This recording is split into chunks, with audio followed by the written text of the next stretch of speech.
നവോത്ഥാനം പ്രവാചകൻ്റെ മാതൃകയാണ് ഏറ്റവും കരണീയമായിട്ടുള്ളത് എന്ന ഏറെ പ്രസക്തമായ ഒരു മുദ്രാവാക്യം സമൂഹത്തിന് പഠിപ്പിച്ചു കൊടുക്കുക എന്ന ലക്ഷ്യത്തോടുകൂടി കേരളത്തിലെ ആധികാരിക ഇസ്ലാമിക നവോത്ഥാന പ്രസ്ഥാനമായ കേരള നദ്വത്തുൽ മുജാഹിദീൻ ആരംഭിച്ചിരിക്കുന്ന ഒരു ക്യാമ്പയിനിൻ്റെ ചർച്ചയുടെ വേളയിലാണ്, പ്രഭാഷണത്തിൻ്റെ സദസ്സിലാണ് അള്ളാഹുവിൻ്റെ അനുഗ്രഹത്താൽ നമ്മൾ ഒത്തുകൂടിയിരിക്കുന്നത്. നവോത്ഥാനം എല്ലാ കാലഘട്ടത്തിൻ്റെയും അനിവാര്യമായ ആവശ്യമാണ്, എല്ലാവരുടെയും ആഗ്രഹമാണ്. ലോകത്തിൻ്റെ ചരിത്രത്തിൽ നവോത്ഥാനത്തിനു വേണ്ടിയുള്ള പ്രവർത്തനങ്ങൾ എമ്പാടും നടന്നിട്ടുണ്ട്. ആ പ്രവർത്തനങ്ങളിൽ പലതും ത്യാഗത്തിൻ്റെ, ചോരയുടെ മണമുള്ള പ്രവർത്തനങ്ങളാണ്. നവോത്ഥാന നായകന്മാർ സമൂഹത്തിലെമ്പാടും ഉണ്ടായിട്ടുണ്ട്. അവരുടെ ജീവിതമൊക്കെ ഏറെ പ്രയാസങ്ങളുടെ, ബുദ്ധിമുട്ടുകളുടെ, ദുരിതങ്ങളുടെ, ദുരന്തങ്ങളുടെ വഴികളിലൂടെയാണ് കടന്നുപോയത്. നവോത്ഥാനം എന്നത് എല്ലാ മനുഷ്യർക്കും ആവശ്യമാണെങ്കിലും നവോത്ഥാനത്തിൻ്റെ തുടക്ക കാലഘട്ടങ്ങളിൽ നവോത്ഥാന ശ്രമങ്ങളെ ചെറുക്കുകയും അതിനെ ഇല്ലാതാക്കാൻ ശ്രമിക്കുകയും ചെയ്യുക എന്നത് എല്ലാ കാലഘട്ടത്തിലും നമ്മൾ കാണാറുണ്ട്. ലോകത്തിൻ്റെ ചരിത്രം നമ്മൾ പഠിക്കുമ്പോൾ തന്നെ ആ ചരിത്രം മുഴുവനും നവോത്ഥാനത്തിൻ്റെയും പോരാട്ടങ്ങളുടെയും ഒക്കെ കഥകളും ചരിത്രങ്ങളുമാണ്. നവോത്ഥാനത്തിന് നേതൃത്വം കൊടുത്ത നായകന്മാർ ആ കാലഘട്ടത്തിൽ അവർ ജനങ്ങളാൽ കല്ലെറിയപ്പെടുന്നവരാവുകയും പിൽക്കാലത്ത് ചരിത്രം അവരെ വാഴ്ത്തുകയും പുകഴ്ത്തുകയും ഒക്കെ ചെയ്യാറുണ്ട്. കാരണം നവോത്ഥാനം നടക്കുന്ന കാലത്ത് അതിൻ്റെ ഫലം എന്താണ് എന്ന് കൃത്യമായി മനസ്സിലാക്കാൻ സമൂഹത്തിന് സാധിക്കാതെ വരികയും പിന്നീട് ആ നവോത്ഥാനത്തിൻ്റെ അനന്തരഫലങ്ങൾ അനുഭവിക്കുന്നവർക്കാണ് സത്യത്തിൽ ഈ നവോത്ഥാനത്തിൻ്റെ നേട്ടം മനസ്സിലാവുക. അപ്പോഴവർ നവോത്ഥാനത്തിൻ്റെ നായകന്മാരെ ചരിത്രത്തിൻ്റെ ഓരോ പേജുകളിലൂടെ തെരഞ്ഞ് കണ്ടെത്തി അവരെ അംഗീകരിക്കുകയും അനുമോദിക്കുകയും ആശീർവദിക്കുകയും ഒക്കെ ചെയ്യാറുണ്ട്. ഇവിടെ കേരള നദ്വത്തുൽ മുജാഹിദീൻ അതിൻ്റെ നിരന്തരമായ പ്രബോധന പ്രവർത്തനങ്ങളുടെ ഭാഗമെന്നോണം ഇടക്കിടക്ക് ഓരോ ക്യാമ്പയിനുകൾ പ്രഖ്യാപിക്കും. ഒരു ക്യാമ്പയിൻ പ്രഖ്യാപിക്കുക എന്നതുകൊണ്ട് ഉദ്ദേശിക്കുന്നത് ആ കാലഘട്ടത്തിലെ ജനങ്ങളുടെ സജീവ ശ്രദ്ധയിൽ വരേണ്ട ഒരു കാര്യത്തെക്കുറിച്ച് ആ ജനങ്ങളെ ഉണർത്തുക, അവരുടെ ചർച്ചകൾ ആ വിഷയത്തിലേക്ക് കൊണ്ടുവരിക, ആ വിഷയം സമൂഹത്തിൽ സജീവമായി ചർച്ച ചെയ്യപ്പെടുന്ന ഒരു വിഷയമാക്കി മാറ്റുക. ഇതാണ് ഒരു ക്യാമ്പയിൻ കൊണ്ട് പ്രധാനമായി ഉദ്ദേശിക്കുന്നത്. കേരള നദ്വത്തുൽ മുജാഹിദീൻ ഓരോ ക്യാമ്പയിൻ പ്രഖ്യാപിക്കുമ്പോഴും ഏറ്റവും പ്രധാനമായി ഉദ്ദേശിക്കാറുള്ളത് ഒരു ജനതയുടെ വിശ്വാസപരമായ, സാംസ്കാരികമായ ജീവിതത്തിൻ്റെ അഭിവൃദ്ധിയാണ്. അതിന് ഉതകുന്ന, അതിന് കാരണമാകുന്ന വിഷയങ്ങളാണ് ഓരോ ക്യാമ്പയിനിൻ്റെയും വിഷയമായിട്ട് വരാറുള്ളത്. ഇവിടെ നവോത്ഥാനത്തിൻ്റെ പ്രവാചക മാതൃകയെക്കുറിച്ച് സംസാരിക്കേണ്ടി വരാൻ ചില കാരണങ്ങളുണ്ട്. ലോകത്തിൻ്റെ പല ഭാഗത്തും എല്ലാ ജനങ്ങളിലും, എല്ലാ ദേശങ്ങളിലും, എല്ലാ വിഭാഗങ്ങളിലും നവോത്ഥാനത്തിൻ്റെ നായകന്മാർ ഉണ്ടാവാറുണ്ട്. ആ നവോത്ഥാനത്തിൻ്റെ ഫലങ്ങൾ എല്ലാവരും അനുഭവിക്കാറുമുണ്ട്. നമ്മുടെ കേരളക്കരയിലൊക്കെ കഴിഞ്ഞ ഒരു നൂറ്റാണ്ട് മുമ്പത്തെ നമ്മുടെ കേരളത്തിൻ്റെ സാമൂഹിക അവസ്ഥയെക്കുറിച്ചൊക്കെ നമ്മൾ പഠിക്കുമ്പോൾ സന്തോഷകരമായ ഒരു പിടി കാര്യങ്ങളുണ്ടെങ്കിലും ഏറെ വേദനിപ്പിക്കുന്ന, സങ്കടപ്പെടുത്തുന്ന ഒരുപാട് സാമൂഹ്യ സാഹചര്യങ്ങൾ നമ്മുടെ നാട്ടിലാകപ്പാടെ ഉണ്ടായിരുന്നു. ജന്മിത്വത്തിൻ്റെ, കയ്യൂക്കുള്ളവൻ കാര്യക്കാരനാകുന്ന, ഉയർന്ന ജാതിക്കാരൻ പരിഗണിക്കപ്പെടുന്ന, താഴ്ന്ന ജാതിക്കാരന് കന്നുകാലികളുടെ വില പോലും ലഭിക്കാത്ത, തൊട്ടുകൂടാത്ത, തീണ്ടിക്കൂടാത്ത, കൺവട്ടത്ത് കാണാൻ പോലും പാടില്ലാത്ത ഐത്തത്തിൻ്റെയൊക്കെ വല്ലാത്ത ദുരിതത്തിൻ്റെ കാലഘട്ടങ്ങൾ ഉണ്ടായിട്ടുണ്ട്. ആ കാലഘട്ടങ്ങളിൽ നിന്നൊക്കെ ഈ സമൂഹം മാറി മാറി നമ്മൾ ഇന്നീ കാണുന്ന പുരോഗതിയുടെ അവസ്ഥയിലേക്ക് എത്താൻ ഒരുപാട് ആളുകളുടെ നവോത്ഥാന നായകന്മാരുടെ അതിപ്രയാസകരമായ ജീവിതത്തിൻ്റെ ചരിത്രം നമുക്ക് വായിച്ചെടുക്കാൻ പറ്റും. എല്ലാ സമൂഹത്തിലും, എല്ലാ ജാതികളിലും, എല്ലാ സമുദായങ്ങളിലും. പക്ഷേ ചിലപ്പോഴൊക്കെ നവോത്ഥാനങ്ങൾ അതിൻ്റെ ശരിയായ ദിശയിൽ നിന്ന് വഴിമാറി അത് അപകടകരമായ ചില സാഹചര്യങ്ങളിലേക്ക് പോകാറുണ്ട്. അത്തരം സാഹചര്യങ്ങളിൽ ചില ജനവിഭാഗങ്ങൾ, ചില മനുഷ്യ സമൂഹങ്ങൾ പാർശ്വവൽക്കരിക്കപ്പെടുകയോ അവർ ഒറ്റപ്പെടുത്തപ്പെടുകയോ അവർ ഇല്ലാതാക്കപ്പെടുകയോ ചെയ്യാറുണ്ട്. ഇതൊക്കെ ചരിത്രത്തിൽ ഒരുപാട് നമുക്ക് വായിച്ചെടുക്കാൻ പറ്റും. ഇവിടെ നവോത്ഥാനത്തിൻ്റെ പ്രവാചക മാതൃകയെക്കുറിച്ച് പറയുമ്പോൾ പ്രവാചകൻ സല്ലല്ലാഹു അലൈഹി വസല്ലമ ഈ ലോകത്തുണ്ടാക്കിയ നവോത്ഥാനം എന്താണ്, അതെങ്ങനെയാണ്, അതിൻ്റെ ഗുണവശങ്ങൾ എന്തൊക്കെയാണ്, അത് ലോകത്തിന് നൽകുന്ന നന്മകളും പ്രതീക്ഷകളും എന്തൊക്കെയാണ് എന്നതിനെക്കുറിച്ചാണ് ഇൻഷാ അല്ലാഹ് ഞാൻ സംസാരിക്കേണ്ടത്. ഇസ്ലാം ജനങ്ങൾക്ക് നൽകുന്ന പ്രതീക്ഷയും ഇസ്ലാമിലൂടെ ജനങ്ങൾ പ്രതീക്ഷിക്കുന്ന ആ നന്മയും അതിനെക്കുറിച്ച് ഞാൻ സംസാരിക്കുന്ന ഈ സാഹചര്യം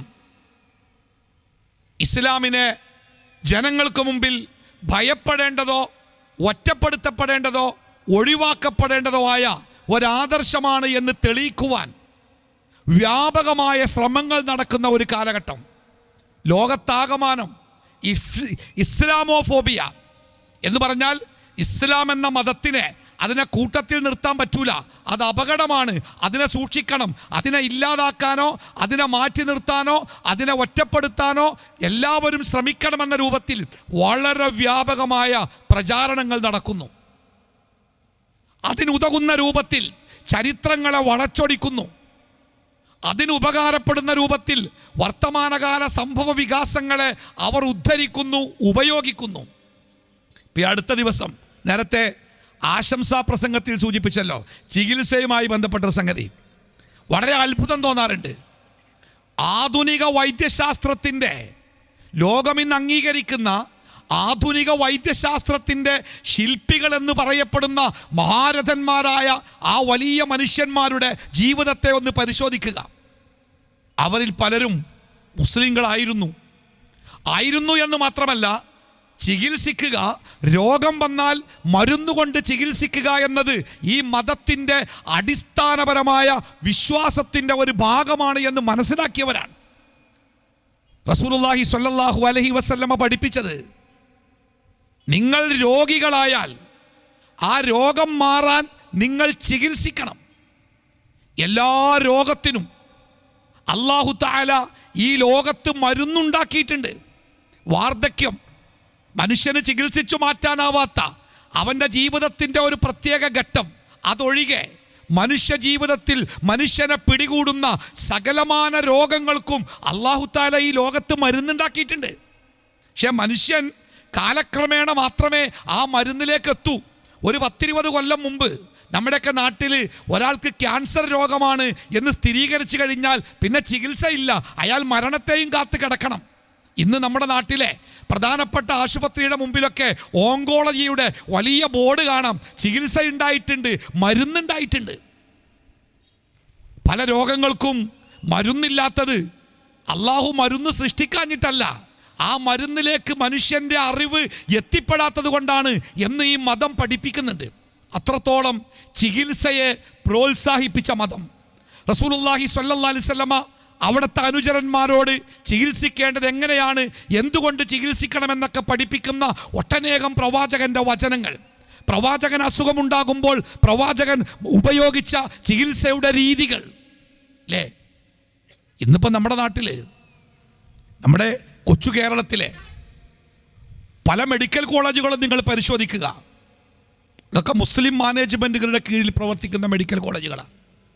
ആശുപത്രികൾ ശ്രദ്ധിക്കുക, അവിടെയുമുണ്ട് ഈ സമൂഹത്തിൻ്റെ വലിയ വലിയ രൂപത്തിലുള്ള പങ്കാളിത്തം. ചികിത്സിക്കുന്ന ആശുപത്രികളിൽ വന്നെത്തുന്ന രോഗികളെ സംരക്ഷിക്കാൻ വേണ്ടി, രോഗികൾക്ക് കൂട്ടിരിക്കുന്നവർക്ക് അഭയമാകുവാൻ വേണ്ടിയൊക്കെ ഈ സമൂഹത്തിൻ്റെ ഭാഗത്തുണ്ടാകുന്ന പരിശ്രമങ്ങൾ എല്ലാവരാലും പ്രശംസിക്കപ്പെടുന്ന പരിശ്രമങ്ങളല്ലേ. എന്നിട്ട് ഏതോ ഒരാളുടെ ഭാര്യ പ്രസവ സമയത്ത് ആശുപത്രി കൊണ്ടുപോകാതെ അവർ വീട്ടിൽ കിടന്ന് മരിച്ചു എന്നുള്ളതിനെ ഒരായുധമാക്കി എടുത്തിട്ട് മുസ്ലിങ്ങൾ മുഴുവനും ചികിത്സിക്കാത്തവരാണ്, ആശുപത്രി കൊണ്ടുപോകാത്തവരാണ്. എന്താ അതിൻ്റെ കർത്തലേ? അപ്പം ഞാനീ പറഞ്ഞത്, ഇസ്ലാം ലോകത്തിൻ്റെ മുമ്പിൽ വെക്കുന്ന വലിയ ഒരു പ്രതീക്ഷയുടെ ഒരു വലിയ പശ്ചാത്തലമുണ്ട്. അതിനെ ഇല്ലാതാക്കാൻ ശ്രമിക്കുന്നവരാണ് ഇത്തരം വികലമായ, തീർത്തും കളവായ ആശയങ്ങൾ പ്രകടിപ്പിച്ചുകൊണ്ടും പ്രചരിപ്പിച്ചുകൊണ്ടും സമൂഹത്തിൽ ആകപ്പാടെ കൂടി പ്രവർത്തിച്ചു കൊണ്ടിരിക്കുന്നത്. ഇവിടെ മുസ്ലിം സമൂഹത്തിന് എന്താണ് സമൂഹത്തോട് പറയാനുള്ളത്? ഇസ്ലാമിന് എന്താണ് സമൂഹത്തോട് പറയാനുള്ളത്? എന്താണ് ഇസ്ലാമിൻ്റെ ലക്ഷ്യം? ഇസ്ലാം എന്തിനാണ് ലോകത്ത് വന്നത്? ഇസ്ലാം ലോകത്തിലെ മനുഷ്യർക്ക് കൊടുക്കുന്ന ഏറ്റവും പ്രധാനപ്പെട്ട നേട്ടങ്ങൾ എന്തൊക്കെയാണ്? ഇൻഷാ അല്ലാഹ് അതിനെക്കുറിച്ചാണ് പരിമിതമായ എൻ്റെ സമയത്തിൽ ഞാൻ നിങ്ങളോട് സംസാരിക്കാൻ ഉദ്ദേശിക്കുന്നത്. പറയാൻ എനിക്കും കേൾക്കാൻ നിങ്ങൾക്കും ജീവിതത്തിൽ പകർത്താൻ നമുക്കെല്ലാവർക്കും അല്ലാഹു തൗഫീഖ് നൽകുമാറാവട്ടെ. മനുഷ്യൻ എന്ന സൃഷ്ടി ഒരുപക്ഷേ ഈ ലോകത്തിലെ ഏറ്റവും നിസ്സഹായനായ ഒരു ജീവിയാണ് എന്ന് പറയാം. ലോകത്തിലെ മറ്റു മനുഷ്യനല്ലാത്ത പല ജീവികൾക്കും ഈ ലോകത്ത് ജീവിക്കാൻ മനുഷ്യനേക്കാൾ കഴിവുണ്ട്, മനുഷ്യനേക്കാൾ സ്വാതന്ത്ര്യമുണ്ട്, മനുഷ്യനേക്കാൾ അവന് ഉപകാരപ്പെടുന്ന ഒരുപാട് കഴിവുകളും ഒരുപാട് സാഹചര്യങ്ങളുമുണ്ട്. മനുഷ്യനെ സംബന്ധിച്ച് ഒരുപാട് പ്രയാസങ്ങൾ, ഒരുപാട് കഴിവുകേടുകൾ, ഒരുപാട് നിസ്സഹായതകൾ അല്ലേ?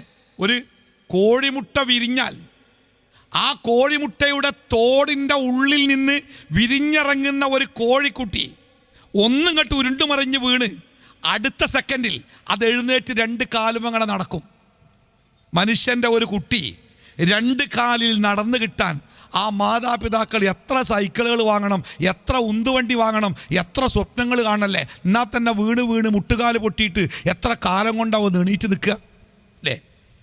ഞാനൊരു വീഡിയോയിൽ ഒരു ചെറിയ ചിത്രം കണ്ടേ. വിരിയാറായ 2 മുട്ടകൾ ഒരു പുഴയുടെ ഓരത്ത് നിന്ന് കരയിലേക്ക് ഇങ്ങനെ പുഴയിലെ വെള്ളം ഇങ്ങനെ പതുക്കെ തിരയായിട്ട് ഇങ്ങനെ വന്നടിക്കുന്ന ആ തെറിയ മണലിൽ 2 ചെറിയ മുട്ടകൾ കൊണ്ടുപോയി വെച്ചിരിക്കുന്നു. 2 മുട്ടകളും വിരിഞ്ഞ് കുട്ടികൾ പുറത്തു വരികയാണ്. ഒന്ന് ഒരു താറാവിൻ്റെ കുട്ടിയാണ്, രണ്ടാമത്തേതൊരു കോഴിക്കുഞ്ഞാണ്. ഈ മുട്ട വിരിഞ്ഞു വരുമ്പോൾ ആ താറാവിൻ്റെ കുഞ്ഞ് ഒട്ടും പേടിയില്ലാതെ ആ ചെറിയ വെള്ളത്തിൻ്റെ ചെറിയ ഭാഗത്തേക്ക് ആ താറാവിൻ്റെ കുഞ്ഞങ്ങനെ ഇറങ്ങിപ്പോവാ. ഈ കോഴിക്കുഞ്ഞാവട്ടെ ആ വെള്ളത്തിൽ നിന്ന് ദൂരേക്ക് മാറി വരികയാണ്. ആ വെള്ളത്തിലേക്ക് ഇറങ്ങിയാൽ തനിക്കൊന്നും പറ്റൂല, എനിക്ക് ആ വെള്ളത്തിൽ നിൽക്കാനും നീന്താനുമുള്ള കഴിവുണ്ട് എന്ന് ആ താറാവിൻ്റെ കുഞ്ഞിന് ആരും ട്യൂഷൻ എടുത്തു കൊടുത്തിട്ടില്ല. ആ വെള്ളത്തിലേക്ക് ഇറങ്ങിയാൽ എനിക്ക് നീന്താനാവൂലെന്നും എൻ്റെ ജീവന് അപകടപ്പെടുന്നും ഞാൻ ആ വെള്ളത്തിലേക്ക് ഇറങ്ങരുതെന്നും ആ കോഴിക്കുഞ്ഞിന് ആരും പഠിപ്പിച്ചു കൊടുത്തിട്ടില്ല. ജനിച്ചപ്പോൾ തന്നെ കിട്ടിയിട്ടുണ്ട്. ഒരു മനുഷ്യക്കുട്ടിയെ സംബന്ധിച്ച് ഇപ്പോഴും ഈ കടലിൻ്റെ തീരത്തെ അവിടെ ലൈഫ് ഗാർഡുകൾ കാവൽ നിൽക്കുക. 1000 വട്ടം പറഞ്ഞിട്ടും കേൾക്കാതെ തിരമാലയിലേക്ക് ഓടിയിറങ്ങി ജീവൻ നഷ്ടപ്പെടുന്ന ദുരന്തപൂർണമായ കഥകൾ നമ്മൾ തുടർന്നും കേട്ടുകൊണ്ടിരിക്കുക. അതിലേക്കണ്ട് ഇറങ്ങിയാൽ എനിക്ക് നീന്തി രക്ഷപ്പെടാൻ കഴിയില്ല ബോധം ഇങ്ങനെയൊക്കെ ബോർഡ് വെച്ചിട്ടും നമ്മുടെ മനുഷ്യന്മാർക്ക് പലർക്കും ഇപ്പോൾ ഉണ്ടായിട്ടില്ല അല്ലേ? ലോകത്തിലെ ഒട്ടുമിക്ക ജീവികളും ആ ജീവികൾക്ക് സ്വന്തമായിട്ട് ജീവിക്കാൻ ഒരു പൂച്ചക്കുട്ടിയെ നമ്മുടെ വീട്ടിൽ വളർത്തിയാൽ, ഒരു നായക്കുട്ടിയെ ഒരു പ്രദേശത്ത് നമ്മൾ കണ്ടാൽ ആ നായക്കുട്ടിക്ക് സ്വന്തമായിട്ട് ജീവിക്കാൻ പറ്റും. അതിന് ഭക്ഷണം തേടാനും അതിന് നടക്കാനും അതിന് ഉറങ്ങാനും ഒന്നും ഒരാളെ കൂട്ടുവേണ്ട, അത് ഒറ്റക്കങ്ങനെ ജീവിച്ചു പോകും. ഒരു മനുഷ്യൻ അങ്ങനെയല്ല, അവൻ എന്തിനും കൂട്ടുവേണം. തളർന്നു പോകുമ്പോൾ താങ്ങാൻ ആൾ വേണം, സങ്കടമുണ്ടാകുമ്പോൾ സമാധാനിപ്പിക്കാൻ ആൾ വേണം, സന്തോഷമുണ്ടാകുമ്പോൾ അതിൽ പങ്കുചേരാൻ ആൾ വേണം, എല്ലായിടത്തും അവൻ്റെ കൂടെ ആൾ വേണം. അതുകൊണ്ട് തന്നെ മനുഷ്യൻ എന്ന ജീവിയെ മറ്റു ജീവികളെ പോലെയല്ല പടച്ച റബ്ബ് ഈ ഭൂമിയിലേക്ക് അയച്ചതും ഈ ഭൂമിയിലെ ജീവിത ദൗത്യം നിശ്ചയിച്ചു കൊടുത്തതും. ആ ജീവിത ദൗത്യത്തിൽ ഏറ്റവും പ്രധാനപ്പെട്ട ഉത്തരവാദിത്തമായി സൃഷ്ടാവ് മനുഷ്യന് പഠിപ്പിച്ചു കൊടുക്കുന്ന ഒരു നിയമമുണ്ട്. ഒന്നാമത്തെ മനുഷ്യൻ ആദം നബി അലൈഹി സ്വലാത്തു വസ്സലാമും ഹവ്വയും ഈ ഭൂമിയിലേക്ക് വരുമ്പോൾ തീർത്തും എങ്ങനെയാണ് ജീവിക്കേണ്ടത് എന്നറിയാത്ത, എന്താണ് ഭൂമിയിലെ ജീവിതത്തിൻ്റെ മാർഗങ്ങളെന്നറിയാത്ത, ജീവിതത്തിൻ്റെ വഴികളെന്നറിയാത്ത അനിശ്ചിതത്വത്തിൻ്റെ ഒരു ജീവിതത്തിലേക്ക് അവർ വന്നിറങ്ങിയത്. അവർക്ക് അല്ലാഹു തആല നൽകുന്ന ഒന്നാമത്തെ നിർദ്ദേശം, ഫഇമ്മാ യഅ്തിയന്നകും മിന്നീ ഹുദാ, എന്നിൽ നിന്ന് നിങ്ങൾക്ക് കൃത്യമായ മാർഗദർശനങ്ങൾ വരും.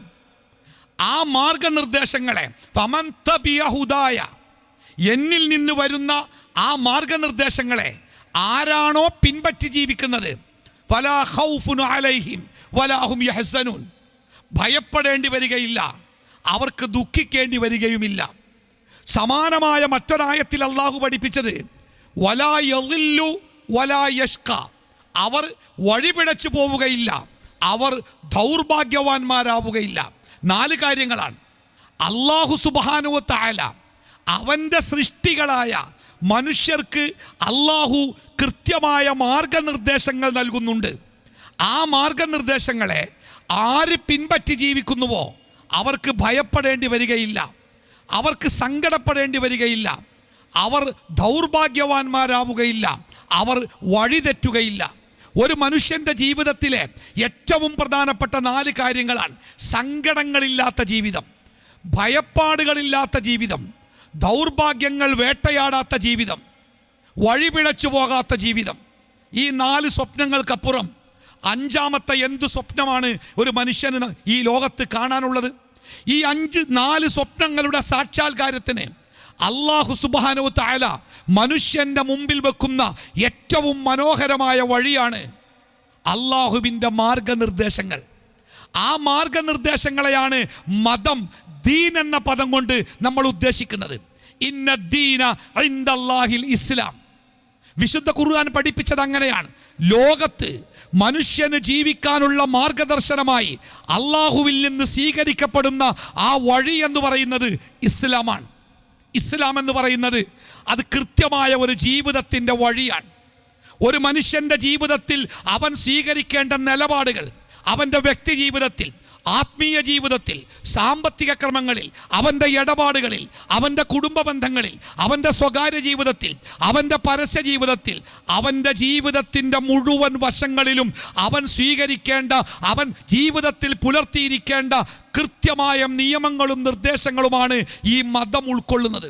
ചില ആളുകളൊക്കെ പറയാറുണ്ട്, ഇതര മതവിശ്വാസികളെ സംബന്ധിച്ച് അവരുടെ മതത്തെക്കുറിച്ചുള്ള പഠനം എന്ന് പറയുന്നത് വളരെ കുറച്ചു മാത്രം മതിയാകും. എന്നാൽ മുസ്ലിങ്ങൾ 5 വയസ്സാകുന്നത് മുതൽ അവരുടെ കുട്ടികളെ മതം പഠിപ്പിക്കുന്നു. അവർ ഒരുപാട് മതപ്രബോധന പ്രചാരണ വേദികൾ സംഘടിപ്പിക്കുന്നു. അവരുടെ പള്ളികളിൽ പ്രഭാഷണങ്ങൾ വെക്കുന്നു. എന്തിനാണ് ഇത്രയേറെ? എന്താണ് അവർക്ക് പഠിക്കാനുള്ളത്? ഇത്രയേറെ എന്താണ് പഠിപ്പിക്കാനുള്ളത്? മറ്റു സമുദായങ്ങളിൽപ്പെട്ട സഹോദര സമുദായത്തിൽപ്പെട്ടവർക്കൊന്നും ഇത്രയധികം പഠിപ്പിക്കാനില്ല. ഇവർക്ക് എന്താണ് ഇത്രയേറെ പഠിപ്പിക്കാനുള്ളത്? ചിലപ്പോൾ മുസ്ലിം സമുദായത്തിൻ്റെ ഉള്ളിൽ നിന്ന് തന്നെ കാര്യങ്ങളെക്കുറിച്ച് വേണ്ടത്ര വിവരമില്ലാത്ത ആളുകൾ ഇത്തരം ചോദ്യങ്ങൾ ചോദിക്കുകയും ആ ചോദ്യത്തിലൂടെ ഈ സമൂഹത്തെ ആക്ഷേപിക്കാനും കുറ്റപ്പെടുത്താനും ശ്രമിക്കുകയും ചെയ്യാറുണ്ട്. റസൂലുള്ളാഹി സ്വല്ലല്ലാഹു അലൈഹി വസല്ലമയുടെ 23 കൊല്ലത്തെ പ്രവാചകത്വ ജീവിതം, ആ പ്രവാചക ജീവിതത്തെ നമ്മൾ പരിശോധിക്കുമ്പോൾ ആ 23 കൊല്ലവും അള്ളാഹുവിൻ്റെ പ്രവാചകൻ അധ്യാപകനായിരുന്നു. യാത്രകളും മറ്റു അനിവാര്യമായ സന്ദർഭങ്ങളും മാറ്റിവെച്ചാൽ ആ പ്രവാചക ജീവിതത്തിൻ്റെ സിംഹഭാഗവും ആ പ്രവാചകൻ ഉപയോഗപ്പെടുത്തിയത് ഈ ദീന് പഠിപ്പിക്കാൻ വേണ്ടിയായിരുന്നു. പ്രവാചകൻ്റെ കൂടെ ഉണ്ടായിരുന്ന അനുചരന്മാർ അവരുടെ ജീവിതത്തിൻ്റെ വലിയ ഭാഗത്തെയും ഉപയോഗപ്പെടുത്തിയത് ഈ ദീന് പഠിക്കാൻ വേണ്ടിയായിരുന്നു. പഠിച്ചാലും പിന്നെയും പിന്നെയും പഠിക്കുവാൻ ബാക്കി നിൽക്കുന്ന ഒരു സാഗരമായിട്ട് ആ മതം അങ്ങനെ അവൻ്റെ മുമ്പിൽ അങ്ങനെ നീണ്ടു നിവർന്ന് കിടക്കുകയാണ്. അതെത്ര പഠിച്ചാലും മതത്തെക്കുറിച്ചുള്ള എൻ്റെ പഠനം അവസാനിച്ചു എന്ന് പറയാൻ ഒരു മനുഷ്യനും സാധ്യമാവുകയില്ല. കാരണം മനുഷ്യൻ്റെ ജീവിതത്തിൽ അവൻ ജീവിക്കുന്ന ലോകത്ത് പുതിയ പുതിയ ജീവിത സാഹചര്യങ്ങൾ ഉണ്ടാകുമ്പോൾ ആ ജീവിത സാഹചര്യങ്ങളോട് ഈ മതം എങ്ങനെയാണ് പ്രതികരിക്കേണ്ടത് എന്ന് അവൻ വീണ്ടും വീണ്ടും പഠിച്ചുകൊണ്ടിരിക്കേണ്ടിയിരിക്കും എല്ലാ സമയത്തും. അതുകൊണ്ട് തന്നെ ലോകത്തിന് വെളിച്ചമായി അല്ലാഹു സുബ്ഹാനഹു വ തആല ഈ ലോകത്തിന് അവതരിപ്പിച്ച വിശുദ്ധ ഖുർആൻ, ആ വിശുദ്ധ ഖുർആൻ ഈ ലോകത്തിനോട് സംസാരിക്കാൻ തുടങ്ങുന്നത്, അതിൻ്റെ 1ാമത്തെ കൽപ്പനയായി ഈ ഭൂമിയിലേക്ക് ഇറങ്ങുന്നത് ലോകത്തിലെ മനുഷ്യരോട് ആ ഖുർആനിലൂടെ ആദ്യമായി പ്രപഞ്ച സൃഷ്ടാവ് കൽപ്പിക്കുന്ന കൽപ്പന ആരാധനകൾ ചെയ്യണമെന്നോ ദാനം കൊടുക്കണമെന്നോ ഹജ്ജിന് പോകണമെന്നോ ഒന്നുമല്ല. വിശുദ്ധ ഖുർആൻ ലോകത്തിന് അവതരിപ്പിക്കുമ്പോൾ അതിലൊന്നാമത്തെ കൽപ്പന ഇഖ്റ, നീ വായിക്ക്. ഇഖ്റ ബിസ്മി റബ്ബിക്കല്ലദീ ഖലഖ് ഖലഖൽ ഇൻസാന മിൻ അലഖ് ഇഖ്റ വറബ്ബുക്കൽ അക്രം അല്ലദീ അല്ലമ ബിൽ ഖലം അല്ലമൽ ഇൻസാന മാ ലം യഅലം. മനുഷ്യൻ അറിയാത്ത കാര്യങ്ങൾ മനുഷ്യനെ പഠിപ്പിച്ചവൻ, പേന കൊണ്ട് എഴുതുവാൻ മനുഷ്യനെ പഠിപ്പിച്ചവൻ, ഒന്നുമില്ലായ്മയിൽ നിന്ന് മനുഷ്യൻ്റെ സൃഷ്ടിപ്പിന് തുടക്കം കുറിച്ച് ഭ്രൂണത്തിലൂടെ വളർത്തി മനുഷ്യനെ മനുഷ്യനാക്കിയവൻ. അതൊക്കെ ചെയ്ത ആ സൃഷ്ടാവിൻ്റെ നാമത്തിൽ നീ വായിക്കണം.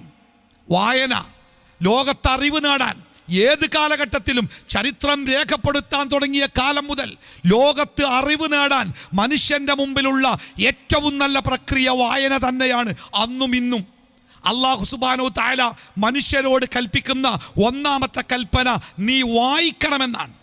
ലോകത്തിന് വെളിച്ചമായി അല്ലാഹു അവതരിപ്പിച്ച വിശുദ്ധ ഖുർആൻ ലോകത്തിലെ നിലവിലുള്ളതും പഴയ കാലത്തുള്ളതും വരാനിരിക്കുന്ന കാലത്തുള്ളതുമായ സകലമാന പ്രശ്നങ്ങൾക്കും പരിഹാരമുണ്ട് എന്ന് നമ്മൾ വിശ്വസിക്കുന്ന ആ അത്ഭുതകരമായ ഗ്രന്ഥമുണ്ടല്ലോ, ആ ഗ്രന്ഥത്തിന് അള്ളാഹു നൽകിയ പേര് ഖുർആൻ എന്നാണ്.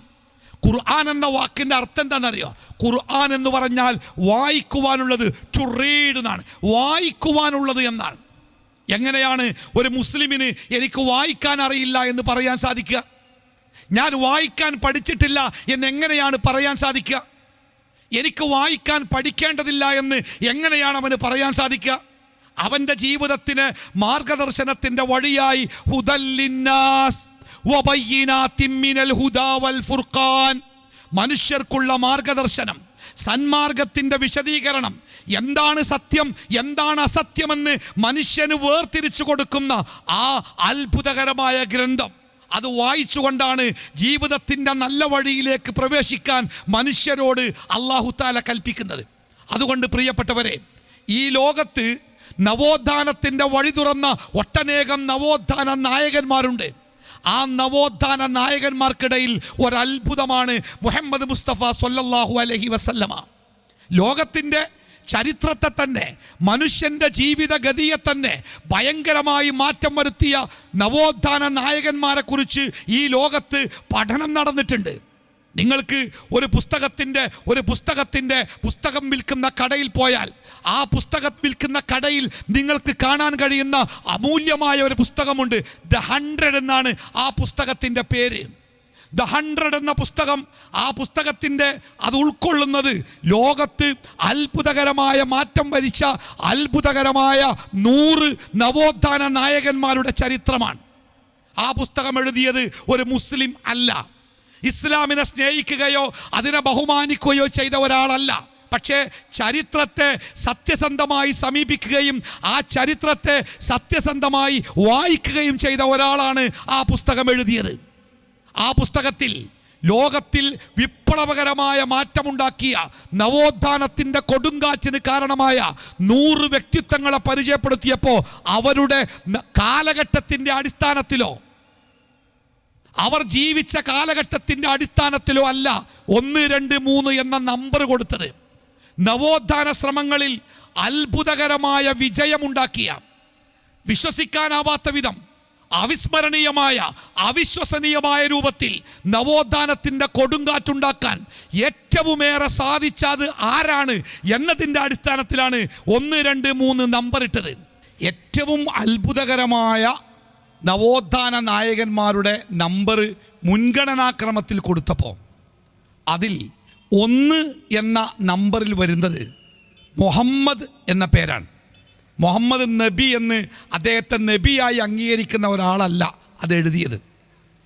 എന്തുകൊണ്ട് ആ പുസ്തകത്തിലെ 1-ാം സ്ഥാനത്ത് മുഹമ്മദ് എന്ന പേര് വന്നു എന്നത് പിന്നീട് ചർച്ചയായപ്പോൾ ആ ഗ്രന്ഥകാരൻ തന്നെ ആ വിഷയത്തിൽ വിശാലമായ ഒരു വിശദീകരണം കൊടുക്കേണ്ടി വന്നു. അമേരിക്കയിലാണ് ഈ പുസ്തകം പ്രസിദ്ധീകരിച്ചത്. സ്വാഭാവികമായും പുസ്തകത്തിൽ ഒന്നാമത്തെ പേര് മുഹമ്മദ് ആയതുകൊണ്ട് ആ പുസ്തകത്തിനെതിരെ അതിശക്തമായ ഒരു പ്രക്ഷോഭം തന്നെ അമേരിക്കയിലുണ്ടായി. അമേരിക്കയിലെ ഭരണകൂടം ആ പുസ്തകത്തിൻ്റെ പ്രസാധകരോട് വിശദീകരണം ആവശ്യപ്പെട്ടു. എന്തുകൊണ്ടാണ് സമൂഹത്തിൽ ഇത്രയേറെ പ്രത്യാഘാതമുണ്ടാക്കുന്ന ഇങ്ങനെ ഒരു തീരുമാനം എന്തുകൊണ്ടാണ് നിങ്ങളുടെ പുസ്തകത്തിൽ ഉണ്ടായത്? ആ പുസ്തകത്തിൻ്റെ പ്രസാധകർ ആ പുസ്തകം എഴുതിയ വ്യക്തിയോട് തന്നെ അതിൻ്റെ വിശദീകരണം ചോദിച്ചു. അദ്ദേഹം അത് വിശദീകരിച്ചു. അതിൻ്റെ രത്നച്ചുരുക്കം ഇങ്ങനെയാണ്: ലോകത്തിലെ മറ്റെല്ലാ നവോത്ഥാന നായകന്മാരും അവരുടെ നവോത്ഥാന പ്രവർത്തനങ്ങൾ ഒരു പിന്തുടർച്ചയായിട്ടാണ് പലപ്പോഴും ഉണ്ടായത്. തൊട്ടു മുമ്പ് ഒരു നവോത്ഥാന നായകൻ അദ്ദേഹത്തിൻ്റെ നവോത്ഥാനത്തിൻ്റെ ചുവട് പിടിച്ച് പിന്നെ മറ്റൊരാൾ അതിനെ പിന്തുണക്കാനും അതിൻ്റെ കൂടെ നിൽക്കാനും ഭരണകൂടങ്ങളോ അല്ലെങ്കിൽ സാമ്രാജ്യങ്ങളോ അധികാരികളോ ഉണ്ടാവുക. ഇങ്ങനെ പല ജാതി കാരണങ്ങൾ കൊണ്ടാണ് ലോകത്തിലെ പല നവോത്ഥാനങ്ങളും ലോകത്ത് വലിയ അവസ്ഥയിലേക്ക് എത്തിയത്. എന്നാൽ മുഹമ്മദ് സല്ലല്ലാഹു അലൈഹി വസല്ലമ ഈ ലോകത്ത് നടത്തിയ നവോത്ഥാനമുണ്ടല്ലോ, ആ നവോത്ഥാനം അത്ഭുതമാകുന്നത് എങ്ങനെയാണെന്ന് നിങ്ങൾ, ആ നവോത്ഥാനത്തിൻ്റെ മുമ്പ് മുഹമ്മദ് നബി സല്ലല്ലാഹു അലൈഹി വസല്ലമ ആ നവോത്ഥാനത്തിന് തുടക്കം കുറിക്കും മുമ്പ് ആ അറേബ്യയുടെ മണലാരണ്യത്തിൻ്റെ ചരിത്രത്തിൽ എവിടെയും ഒരു നവോത്ഥാനത്തിൻ്റെ ശ്രമത്തിൻ്റെ ഒരു ചെറിയ തരി പോലും കാണാനില്ല. ഒരു നവോത്ഥാന നായകൻ സമൂഹം അനുഭവിക്കുന്ന, സമൂഹത്തെ ഗ്രസിച്ചുകൊണ്ടിരിക്കുന്ന, സമൂഹത്തിൽ നടമാടിക്കൊണ്ടിരിക്കുന്ന ആ അക്രമങ്ങൾക്കെതിരെ, അരാജകത്വങ്ങൾക്കെതിരെ, വേണ്ടാത്തരങ്ങൾക്കെതിരെ വിരലുയർത്തുന്ന നവോത്ഥാന ശ്രമത്തിൻ്റെ ഒരു ചെറിയ അടയാളം പോലും ആ ചരിത്രത്തിൽ എവിടെയും കാണുന്നില്ല. രണ്ടാമത്തേത്, ഈ പ്രവാചകൻ നടത്തിയ നവോത്ഥാന ശ്രമങ്ങൾ, ആ നവോത്ഥാന ശ്രമങ്ങളെ പിന്തുണക്കാനോ അതിനെ സ്വീകരിക്കാനോ അതിനെ ഏറ്റെടുക്കാനോ അധികാരത്തിൻ്റെ, സാമ്രാജ്യത്തിൻ്റെ ഒരു ഇടങ്ങളും ആ ഊഷരമായ മരുഭൂമിയിൽ ഉണ്ടായിരുന്നില്ല. മൂന്നാമത്തേത്, ഈ പ്രവാചകൻ, ആ പ്രവാചകൻ്റെ നവോത്ഥാനം ഉണ്ടാകുന്നത് വളരെ ചെറിയ ഒരു കാലഘട്ടത്തിലാണ്. ആകെ 23 കൊല്ലമാണ് ആ പ്രവാചകൻ്റെ നവോത്ഥാന ശ്രമങ്ങളുടെ കാലപരിധി. 23 കൊല്ലം. ആ 23 കൊല്ലത്തിൽ തന്നെ 13 കൊല്ലക്കാലം പുറത്തിറങ്ങാനോ പരസ്യമായി പറയാനോ സാധിക്കാത്ത പീഡനത്തിൻ്റെയും അക്രമത്തിൻ്റെയും വല്ലാത്ത ദുരന്തത്തിൻ്റെ കാലമാണ്. ഒറ്റക്കും ഒളിച്ചിരുന്നും മാത്രം തൻ്റെ കാര്യങ്ങൾ പറയാൻ പറ്റുന്ന ഊഷരമായ മക്കയിലെ മണലാരണ്യത്തിൽ തളച്ചിടപ്പെട്ട കാലമായിരുന്നു 13 കൊല്ലക്കാലം. അതിന് ശേഷമുള്ള 10 കൊല്ലക്കാലമാണ് ഈ നവോത്ഥാനത്തിൻ്റെ നെടുന്തൂണായ പ്രവർത്തനങ്ങളൊക്കെ നടക്കുന്നത്. അഥവാ ആ 10 കൊല്ലം കൊണ്ടാണ് ഈ നവോത്ഥാന ശ്രമങ്ങളെ ഈ ലോകം അറിയുന്നത്. അതറിയുന്നതാവട്ടെ ആ കാലഘട്ടത്തിലെ അറേബ്യ എന്ന് പറയുന്നത് ഇന്നത്തെ പോലെ സാമ്പത്തികമായി പുരോഗതി പ്രാപിച്ച ഒരു ഭൂവിഭാഗമായിരുന്നില്ല. അവിടെ പെട്രോളിയത്തിൻ്റെ നിക്ഷേപത്തെക്കുറിച്ച് അവിടെ ബോധമുണ്ടായിരുന്നില്ല. വില കൂടിയ രത്നങ്ങളെക്കുറിച്ചോ സ്വർണത്തിൻ്റെ വലിയ നിക്ഷേപങ്ങളെക്കുറിച്ചോ അവിടെ ചർച്ചയില്ല. പട്ടിണിയും പ്രയാസങ്ങളും ബുദ്ധിമുട്ടുകളും കത്തി നിൽക്കുന്ന, ഒരുപക്ഷെ ഭൂമിയിലെ ഏറ്റവും ദരിദ്രമായ പ്രദേശങ്ങളിലൊന്ന്. നിങ്ങൾ ചരിത്രം വായിച്ചു നോക്കുക. ലോകത്തിലെ ഒട്ടുമിക്ക പ്രദേശങ്ങളെയും അമേരിക്കൻ, യൂറോപ്യൻ സാമ്രാജ്യത്വ ശക്തികൾ കോളനികളാക്കിയിട്ടുണ്ട്. അവർ കോളനികളാക്കിയത് അവർ ഏത് രാജ്യത്തെ കോളനിയാക്കുന്നോ ആ രാജ്യത്തെ ചൂഷണം ചെയ്യാനും ആ രാജ്യത്തിൻ്റെ മുഴുവൻ സമ്പത്തും കവർന്നെടുക്കാനും വേണ്ടിയാണ്. ബ്രിട്ടൻ എന്ന രാജ്യമൊക്കെ ഇന്ന് ലോകത്ത് വിയർക്കാതെ ജീവിക്കുന്നുണ്ടെങ്കിൽ അതിൻ്റെ പ്രധാനപ്പെട്ട കാരണങ്ങളിലൊന്ന് അവർ കോളനികളാക്കിയ രാജ്യങ്ങളിൽ നിന്ന് അവർ ഊറ്റിയെടുത്ത ആ സമ്പത്തിൻ്റെ ബലമാണ്, അതിൻ്റെ ഭാരമാണ്.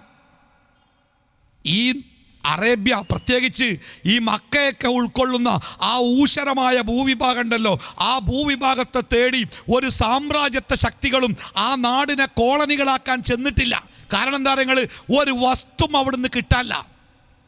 വലിയ വലിയ പാറക്കൂട്ടങ്ങളും ആ പാറക്കൂട്ടങ്ങൾ കാവൽ നിൽക്കുന്ന കുന്നുകളും കരിമ്പാറക്കൂട്ടങ്ങളുമല്ലാതെ യാതൊന്നും ആ നാടുകളിലില്ല. അത്രയും ഊഷരമായ മണ്ണ്. ഈ ഇരിക്കുന്ന ആളുകളിൽ മിക്കവരും ഒരുപക്ഷെ മക്കയിലൊക്കെ പോയിട്ടുള്ളവരാവാം. ഈ ശബ്ദം കേൾക്കുന്ന മിക്കവരും ഒരുപക്ഷെ അവിടെ പോയിട്ടുണ്ടാവാം. ആ മക്കയിലെ വിശുദ്ധമായ ഹറം നിൽക്കുന്ന ആ ഹറമിൻ്റെ പരിസരത്ത് പ്രവാചകൻ പാർത്തിരുന്നു എന്ന് പറയപ്പെടുന്ന ആ വീട് നിൽക്കുന്ന, പ്രവാചകൻ്റെ ജീവിതം ചൂഴ്ന്നു നിൽക്കുന്ന ആ പ്രദേശത്തിൻ്റെ അവസ്ഥ എന്താണ്? ഏറ്റവും ആധുനികമായ കാലഘട്ടത്തിൽ പോലും ആധുനിക സംവിധാനങ്ങൾ കൊണ്ട് മലകൾ നിരത്തി പാറകൾ പൊട്ടിച്ച് അവിടെ വിശാലമായ ഒരു സ്ഥലമുണ്ടാക്കുവാൻ വേണ്ടി ശ്രമിച്ചിട്ടും സൗദി അറേബ്യയുടെ കയ്യിൽ ബില്യൺ ഡോളറുകൾ ഉണ്ടായിട്ടും ഇപ്പോഴും ആ പ്രവർത്തനങ്ങൾ പാതി വഴിയില്ല. എന്താ അറിയോ? ആ കരിമ്പാറക്കൂട്ടങ്ങളുടെ പരിക്കൻ പ്രകൃതി തന്നെയാണത്. അവിടെയാണ് നബി സല്ലല്ലാഹു അലൈഹി വസല്ലമ ഇഖ്റ എന്ന് വിളിച്ചു പറഞ്ഞത്. അവിടെയാണ് ഇസ്ലാമിൻ്റെ ആദ്യ സന്ദേശങ്ങൾ പറഞ്ഞു കൊടുക്കുന്നത്. അവിടെ നിന്നാണ് ലോകത്തിൻ്റെ മുക്കിലും മൂലയിലേക്ക് ആ സന്ദേശം പടർന്നു പിടിക്കുന്നത്. ഇന്ന് ലോകത്ത് 100 കോടിയിലേറെ ആളുകൾ ആ ആദർശത്തെ, ആ ആശയത്തെ നെഞ്ചേറ്റുന്നവരാണ്.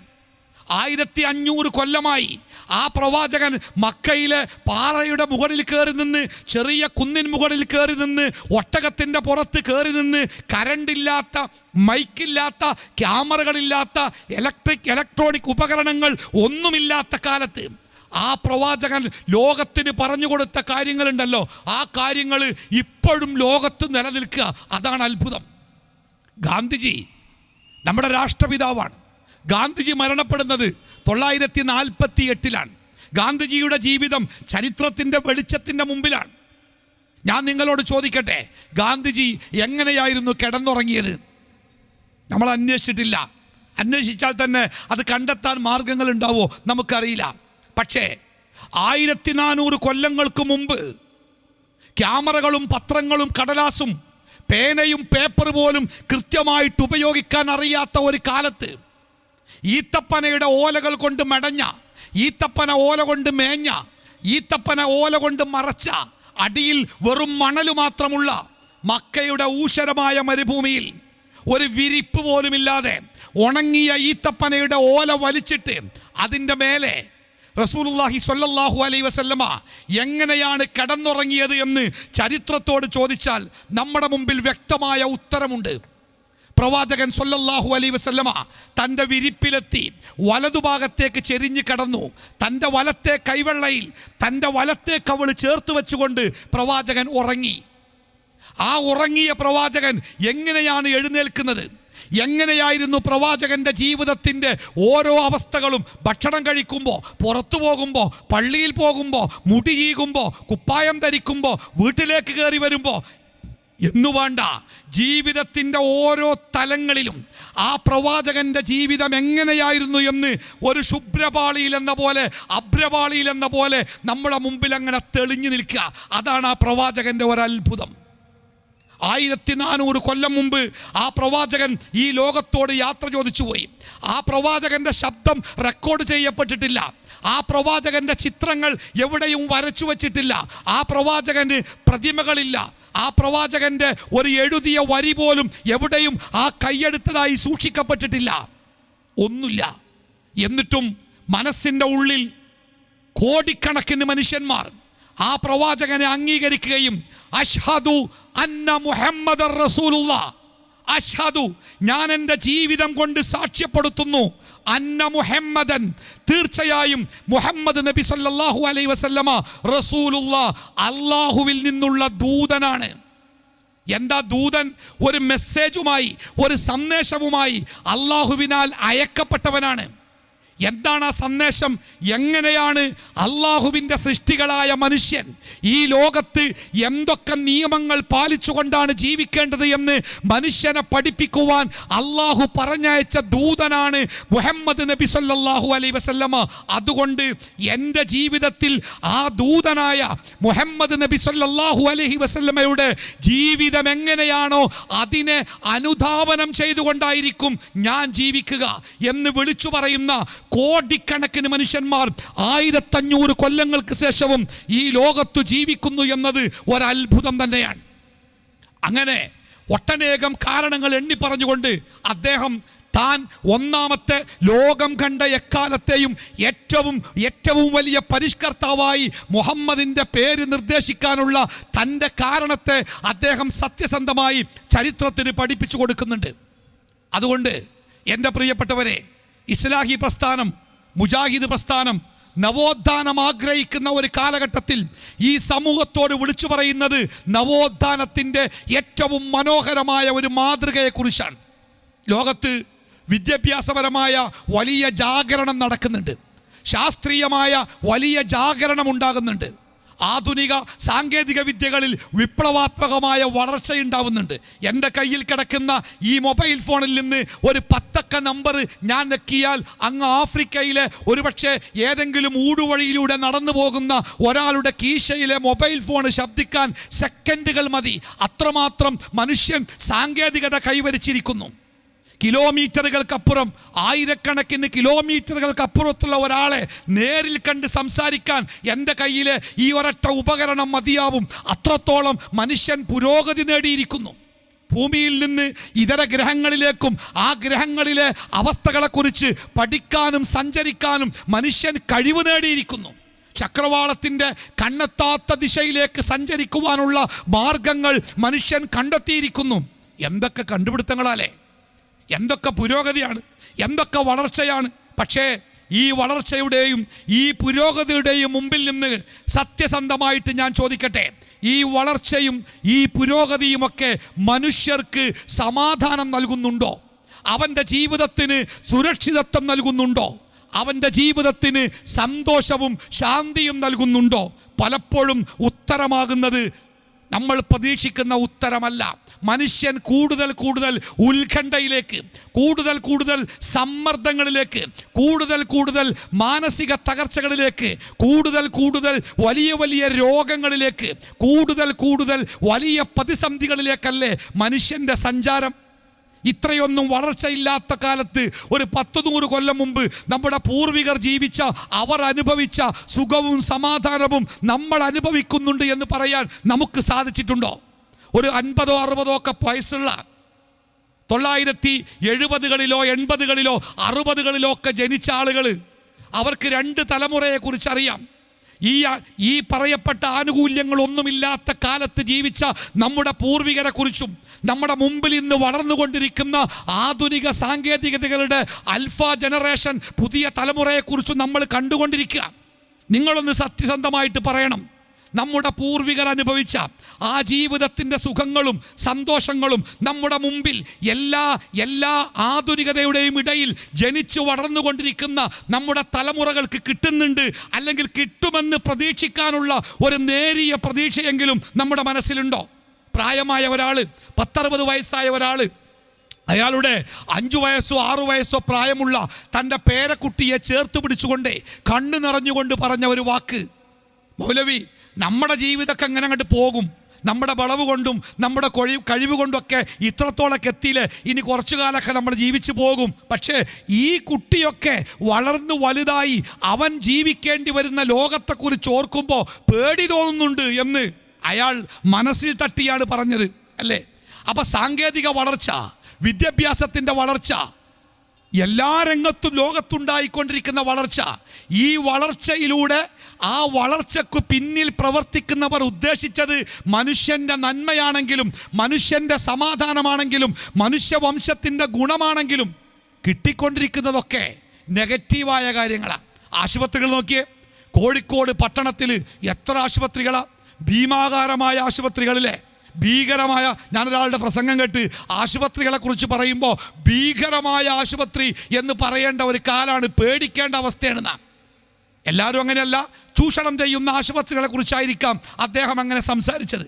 പക്ഷേ ഇത്രയേറെ ആശുപത്രികൾ ഉണ്ടായപ്പോഴും രോഗങ്ങൾ കൂടിയോ കുറഞ്ഞോ, മരുന്നുകൾ കൂടിയോ കുറഞ്ഞോ, മനുഷ്യൻ്റെ ജീവിതത്തിൽ ആരോഗ്യവും രോഗവും കൂടിയോ കുറഞ്ഞോ?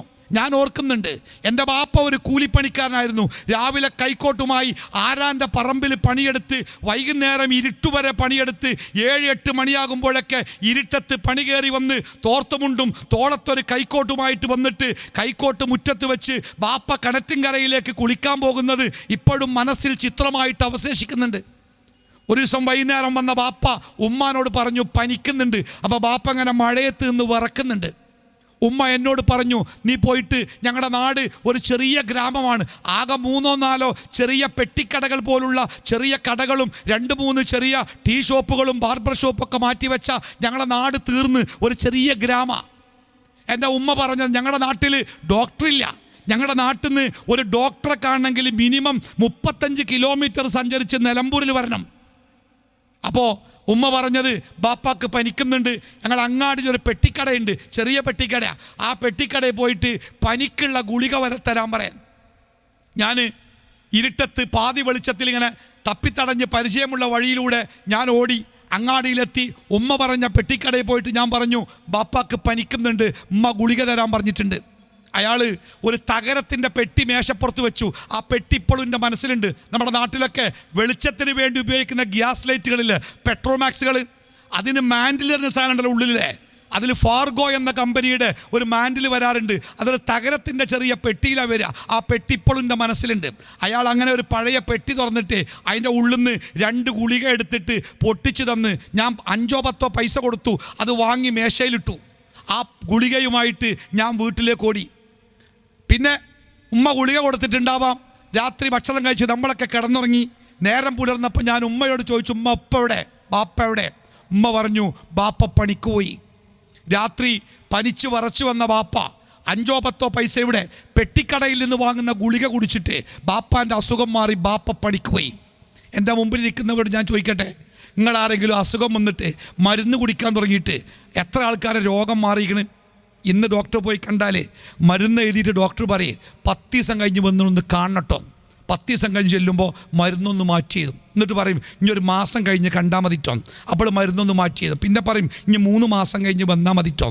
അതിൻ്റെ ഇടയ്ക്ക് നമുക്ക് എന്തൊക്കെ അസുഖം ഉണ്ടാവണോ അതിനൊക്കെ വേറെ വേറെ മരുന്ന്. എൻ്റെ ഉമ്മ മരിക്കുമ്പോൾ 12 ഗുളിക കുടിക്കാണ്ട് ഉമ്മാക്ക്. എൻ്റെ ഉമ്മാക്ക് ഭക്ഷണം കഴിക്കാൻ വലിയ പ്രയാസമായിരുന്നു. ഭക്ഷണം കെട്ടി ഇറക്കാൻ വലിയ പ്രയാസം. അതുകൊണ്ട് തന്നെ ഭക്ഷണം കഴിക്കാൻ തന്നെ പ്രയാസമാണ്, കഞ്ഞി കുടിക്കാൻ പ്രയാസമാണ്. പക്ഷെ 12 ഗുളിക. കാരണം ഓരോ പ്രാവശ്യം ഉമ്മാനെ ഡോക്ടറെ കാണിക്കുമ്പോഴും ഉമ്മാക്ക് എന്തെങ്കിലും ഒരു പ്രത്യേക രോഗം ഉണ്ടാവും. അത് പറഞ്ഞാൽ അപ്പം എഴുതും മരുന്ന്. അവസാനം ഡോക്ടറോട് നമുക്ക് ചോദിക്കേണ്ടി വരിക, ഈ മരുന്ന് എത്ര കാലം കുടിക്കേണ്ടി വരും? തമാശക്ക് പറയാറുണ്ട്, ഏതോ ഡോക്ടർ പറഞ്ഞോലോ, നിങ്ങളൊരു കാര്യം ചെയ്തോളി, മരിക്കണീൻ്റെ തലേന്ന് വരെ കുടിച്ചാൽ മതി, അന്ന് നിങ്ങൾ കുടിക്കണ്ട, അന്ന് നിങ്ങൾക്ക് റെസ്റ്റ് ആയിക്കോട്ടെ. അതാണ് ചികിത്സയുടെ മരുന്നിൻ്റെയൊക്കെ വർത്തമാനകാല അവസ്ഥകൾ അല്ലേ? ഇത്രയേറെ പുരോഗതി നേടിയിട്ടും ആ പുരോഗതിയിലൂടെ മനുഷ്യന് കിട്ടിയ സമാധാനവും സ്വസ്ഥതയും എന്താണ് അല്ലേ? ഇവിടെയാണ് നവോത്ഥാനങ്ങളും പുരോഗതികളുമൊക്കെ ഒരു പ്രത്യേക ദിശയിലേക്ക് നീങ്ങുന്നത്. സ്വാർത്ഥത, ഏതൊരു നന്മയെയും തിന്മയാക്കി മാറ്റാൻ നമ്മുടെയൊക്കെ മക്കൾ അല്ലെങ്കിൽ പുതിയ തലമുറ ലഹരിക്ക് വേണ്ടി ഉപയോഗിക്കുന്ന മാരകമായി മരുന്നുകളുണ്ടല്ലോ. ഇതൊക്കെ ഏതാ മരുന്നുകൾ?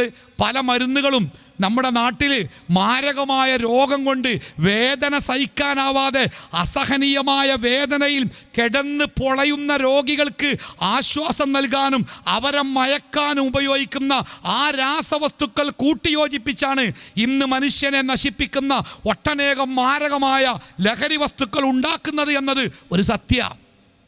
ഒക്കെ അങ്ങനെയാ. മനുഷ്യൻ്റെ ഗുണത്തിന് വേണ്ടി കണ്ടുപിടിച്ച വസ്തുക്കളെ അത് മനുഷ്യന് ദോഷകരമാക്കി മാറ്റുന്ന ഒരവസ്ഥയാണ് പിന്നീട് വരുന്നത്. അതായത് സ്വാർത്ഥത. ഏതൊരു നവോത്ഥാനത്തിൻ്റെ പിന്നിലും എൻ്റെ ഗുണം, എൻ്റെ നേട്ടം, എൻ്റെ ലാഭം, അത് മറ്റുള്ളവനെ കൊന്നിട്ടാണെങ്കിലും മറ്റുള്ളവനെ നശിപ്പിച്ചിട്ടാണെങ്കിലും. എന്തൊക്കെയപ്പോൾ ലോകത്തൊക്കെ കേൾക്കണേ? വൃക്കകളൊക്കെ നഷ്ടപ്പെട്ട പാവപ്പെട്ടവന് വേണ്ടി പിരിവെടുത്തിട്ട് കോടികളുണ്ടാക്കി ആശുപത്രിക്കാർക്ക് കൊടുത്ത് അവസാനം ഓപ്പറേഷൻ്റെ പിറ്റേന്ന് രോഗി മരിച്ചു എന്ന് പറഞ്ഞ് മയ്യത്തുമായിട്ട് വീട്ടിലേക്ക് വന്ന് അവസാനം ആ കുടുംബത്തെ സഹായിക്കാൻ പോലും ആളില്ല. കാരണം കോടികൾ പിരിച്ചില്ലേ, അതൊക്കെ എവിടെ? അതൊക്കെ ആശുപത്രി കൊടുത്തില്ലേ. എന്നിട്ടോ എന്താ കിട്ടിയത്? ഒന്നും കിട്ടിയില്ല അല്ലേ? ചൂഷണത്തിൻ്റെ വലിയ വലിയ കഥകളാണ് ഞെട്ടിപ്പിക്കുന്ന രൂപത്തിൽ നമ്മളൊക്കെ കേട്ടുകൊണ്ടിരിക്കുന്നത് പലയിടങ്ങളിലും.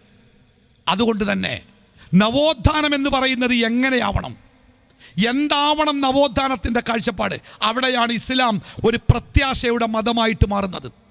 ഒരു മുസ്ലിമിനെ സംബന്ധിച്ചിടത്തോളം അവൻ്റെ ജീവിതത്തിൻ്റെ ഏറ്റവും പ്രധാനപ്പെട്ട സംഗതി, അവൻ്റെ ജീവിതത്തിൻ്റെ ഏതവസ്ഥകളും അവൻ്റെ സൃഷ്ടാവിൻ്റെ നിരന്തരമായ നിരീക്ഷണങ്ങൾക്ക് വിധേയമാണ്. ഒറ്റക്കായിരിക്കുമ്പോഴാവട്ടെ, കൂട്ടത്തിലാവട്ടെ, രഹസ്യമായിട്ടാവട്ടെ, പരസ്യമായിട്ടാവട്ടെ, വെളിച്ചത്തിലാവട്ടെ, ഇരുട്ടിലാവട്ടെ, എവിടെയാവട്ടെ, ഒരു മനുഷ്യൻ്റെ സകലമാന നീക്കങ്ങളും, അവൻ്റെ സംസാരങ്ങളാവട്ടെ, അവൻ്റെ പ്രവർത്തനങ്ങളാവട്ടെ, അവൻ്റെ മനസ്സിൻ്റെ തോന്നലുകൾ പോലും കൃത്യമായിട്ട് നിരീക്ഷിക്കപ്പെടുന്ന, രേഖപ്പെടുത്തപ്പെടുന്ന അവസ്ഥയുണ്ട് എന്ന് കൃത്യമായി മനസ്സിലാക്കേണ്ടവനാണ് ഓരോ മനുഷ്യനും. അല്ലാഹു സുബ്ഹാനഹു തആല ലോകത്തിലെ മനുഷ്യർക്ക് വേണ്ടി അവർക്ക് വഴികാട്ടിയായി പഠിപ്പിച്ചു കൊടുക്കുന്ന ഈ നിയമം, അല്ലാഹു തആല ഖുർആനിൽ ചോദിക്കുന്ന ഒരു ചോദ്യമുണ്ട്. ഞാൻ നിങ്ങളെ ഓതി കേൾപ്പിച്ച ഒരായത്ത്, യാ അയ്യുഹൽ ഇൻസാൻ, യാ അയ്യുഹൽ ഇൻസാൻ മാ ഗർറക ബിറബ്ബിക്കൽ കരീം. യാ അയ്യുഹൽ ഇൻസാൻ, ഹേ മനുഷ്യ. മുസ്ലിങ്ങളെ എന്ന് വിളിച്ചിട്ടല്ല, ഏതെങ്കിലും ഒരു ജനവിഭാഗത്തെ പ്രത്യേകമായ ദേശത്തിൻ്റെയോ ഭാഷയുടെയോ അതിർത്തിക്കുള്ള ആളുകളെയല്ല. യാ അയ്യുഹൽ ഇൻസാൻ, ഹേ മനുഷ്യരെ. മാ ഗർറക ബിറബ്ബിക്കൽ കരീം, അത്യുദാരനായ നിന്റെ രക്ഷിതാവ്, ആ രക്ഷിതാവിൽ നിന്ന് എന്താണ് നിന്നെ വഞ്ചിച്ചത്? ആ രക്ഷിതാവിൻ്റെ മാർഗത്തെ, ആ രക്ഷിതാവിൻ്റെ നിർദ്ദേശങ്ങളെ, ആ രക്ഷിതാവ് കാണിക്കുന്ന കൃത്യമായ മാർഗദർശനത്തെ ഉപേക്ഷിച്ച് നിന്നെ വഞ്ചിക്കുവാൻ നിന്നെ പ്രേരിപ്പിച്ച സംഗതി എന്താണ്? അല്ലദീ ഖലഖക് ഫസവ്വാക് ഫഅദലക്, നിന്നെ സൃഷ്ടിച്ചു, നീ ഏത് രൂപത്തിലാണ് ആവേണ്ടത് എന്ന് അതിന് സംവിധാനിച്ചു, നിനക്ക് വേണ്ട കാര്യങ്ങളൊക്കെ ചെയ്തു തന്നു. ഇതൊക്കെ ചെയ്തു തന്ന ആ റബ്ബിൻ്റെ നിയമങ്ങളെ ജീവിതത്തിൽ പുലർത്തുക എന്നതിൽ നിന്ന് ആരാണ് നിന്നെ തെറ്റിച്ചത്? ആ ചോദ്യം പ്രസക്തമായ ചോദ്യം. നോക്കൂ, മനുഷ്യൻ എന്നുള്ള നിലക്ക് നമ്മുടെ ജീവിതത്തെ മുന്നോട്ട് കൊണ്ടുപോകുന്ന, നിലനിർത്തുന്ന ഏറ്റവും പ്രധാനപ്പെട്ട 5 അവയവങ്ങൾ ഏതാണ് എന്ന് ഞാൻ നിങ്ങളോട് ചോദിക്കട്ടെ. കൈ, കാല്, ചെവി, മൂക്കൊന്നുമല്ല. കൈയില്ലെങ്കിലും ജീവിക്കാം, കാലില്ലെങ്കിലും ജീവിക്കാം, ചെവിയില്ലെങ്കിലും ജീവിക്കാം, മൂക്കില്ലെങ്കിലും ജീവിക്കാം. അങ്ങനെയൊക്കെ ജീവിക്കുന്ന ആൾക്കാരെ നമ്മൾ കണ്ടിട്ടില്ലേ? ഒരു മനുഷ്യൻ്റെ ജീവിതത്തിൽ അവൻ്റെ ജീവിതത്തിന് അനിവാര്യമായ ഏറ്റവും പ്രധാനപ്പെട്ട 5 അവയവങ്ങൾ എണ്ണാൻ പറയുമ്പോൾ ഒന്നാമത്തേത് ഞാൻ എണ്ണും, അവൻ്റെ തലച്ചോറാണ്. രണ്ടാമത്തേത് എണ്ണുന്നത് അവൻ്റെ ഹൃദയമാണ്. മൂന്നാമത്തേത് അവൻ്റെ ശ്വാസകോശങ്ങളാണ്. നാലാമത്തേത് അവൻ്റെ വൃക്കകളുടെ സംവിധാനങ്ങളാണ്. അഞ്ചാമത്തേത് അവൻ്റെ ദഹന വ്യവസ്ഥകളാണ്. ഈ 5 അവയവങ്ങൾ മനുഷ്യ ജീവിതത്തെ നിലനിർത്തുന്ന, അവനെ മനുഷ്യനായി നിലനിർത്തുന്ന ഈ 5 അവയവങ്ങൾ, ഞാൻ എൻ്റെ പ്രിയപ്പെട്ടവരോട് ചോദിക്കട്ടെ, ഈ 5 അവയവങ്ങളിൽ ഏതെങ്കിലും ഒരു അവയവത്തെ നിങ്ങൾ ആരെങ്കിലും നേർക്കുനേരെ കണ്ടിട്ടുണ്ടോ? ഞാൻ ജനിച്ച നാൾ മുതൽ ഈ സെക്കൻഡ് വരെ എൻ്റെ ജീവിതത്തിൽ നിരന്തരമായി പ്രവർത്തിച്ചു കൊണ്ടിരിക്കുന്ന അതിലേതെങ്കിലും ഒരു അവയവത്തെ നിങ്ങൾ ആരെങ്കിലും കണ്ടിട്ടുണ്ടോ? അതിൻ്റെ പ്രവർത്തനങ്ങൾക്ക് വേണ്ടി നിങ്ങൾ ആരെങ്കിലും എന്തെങ്കിലും ചെയ്തു കൊടുത്തിട്ടുണ്ടോ?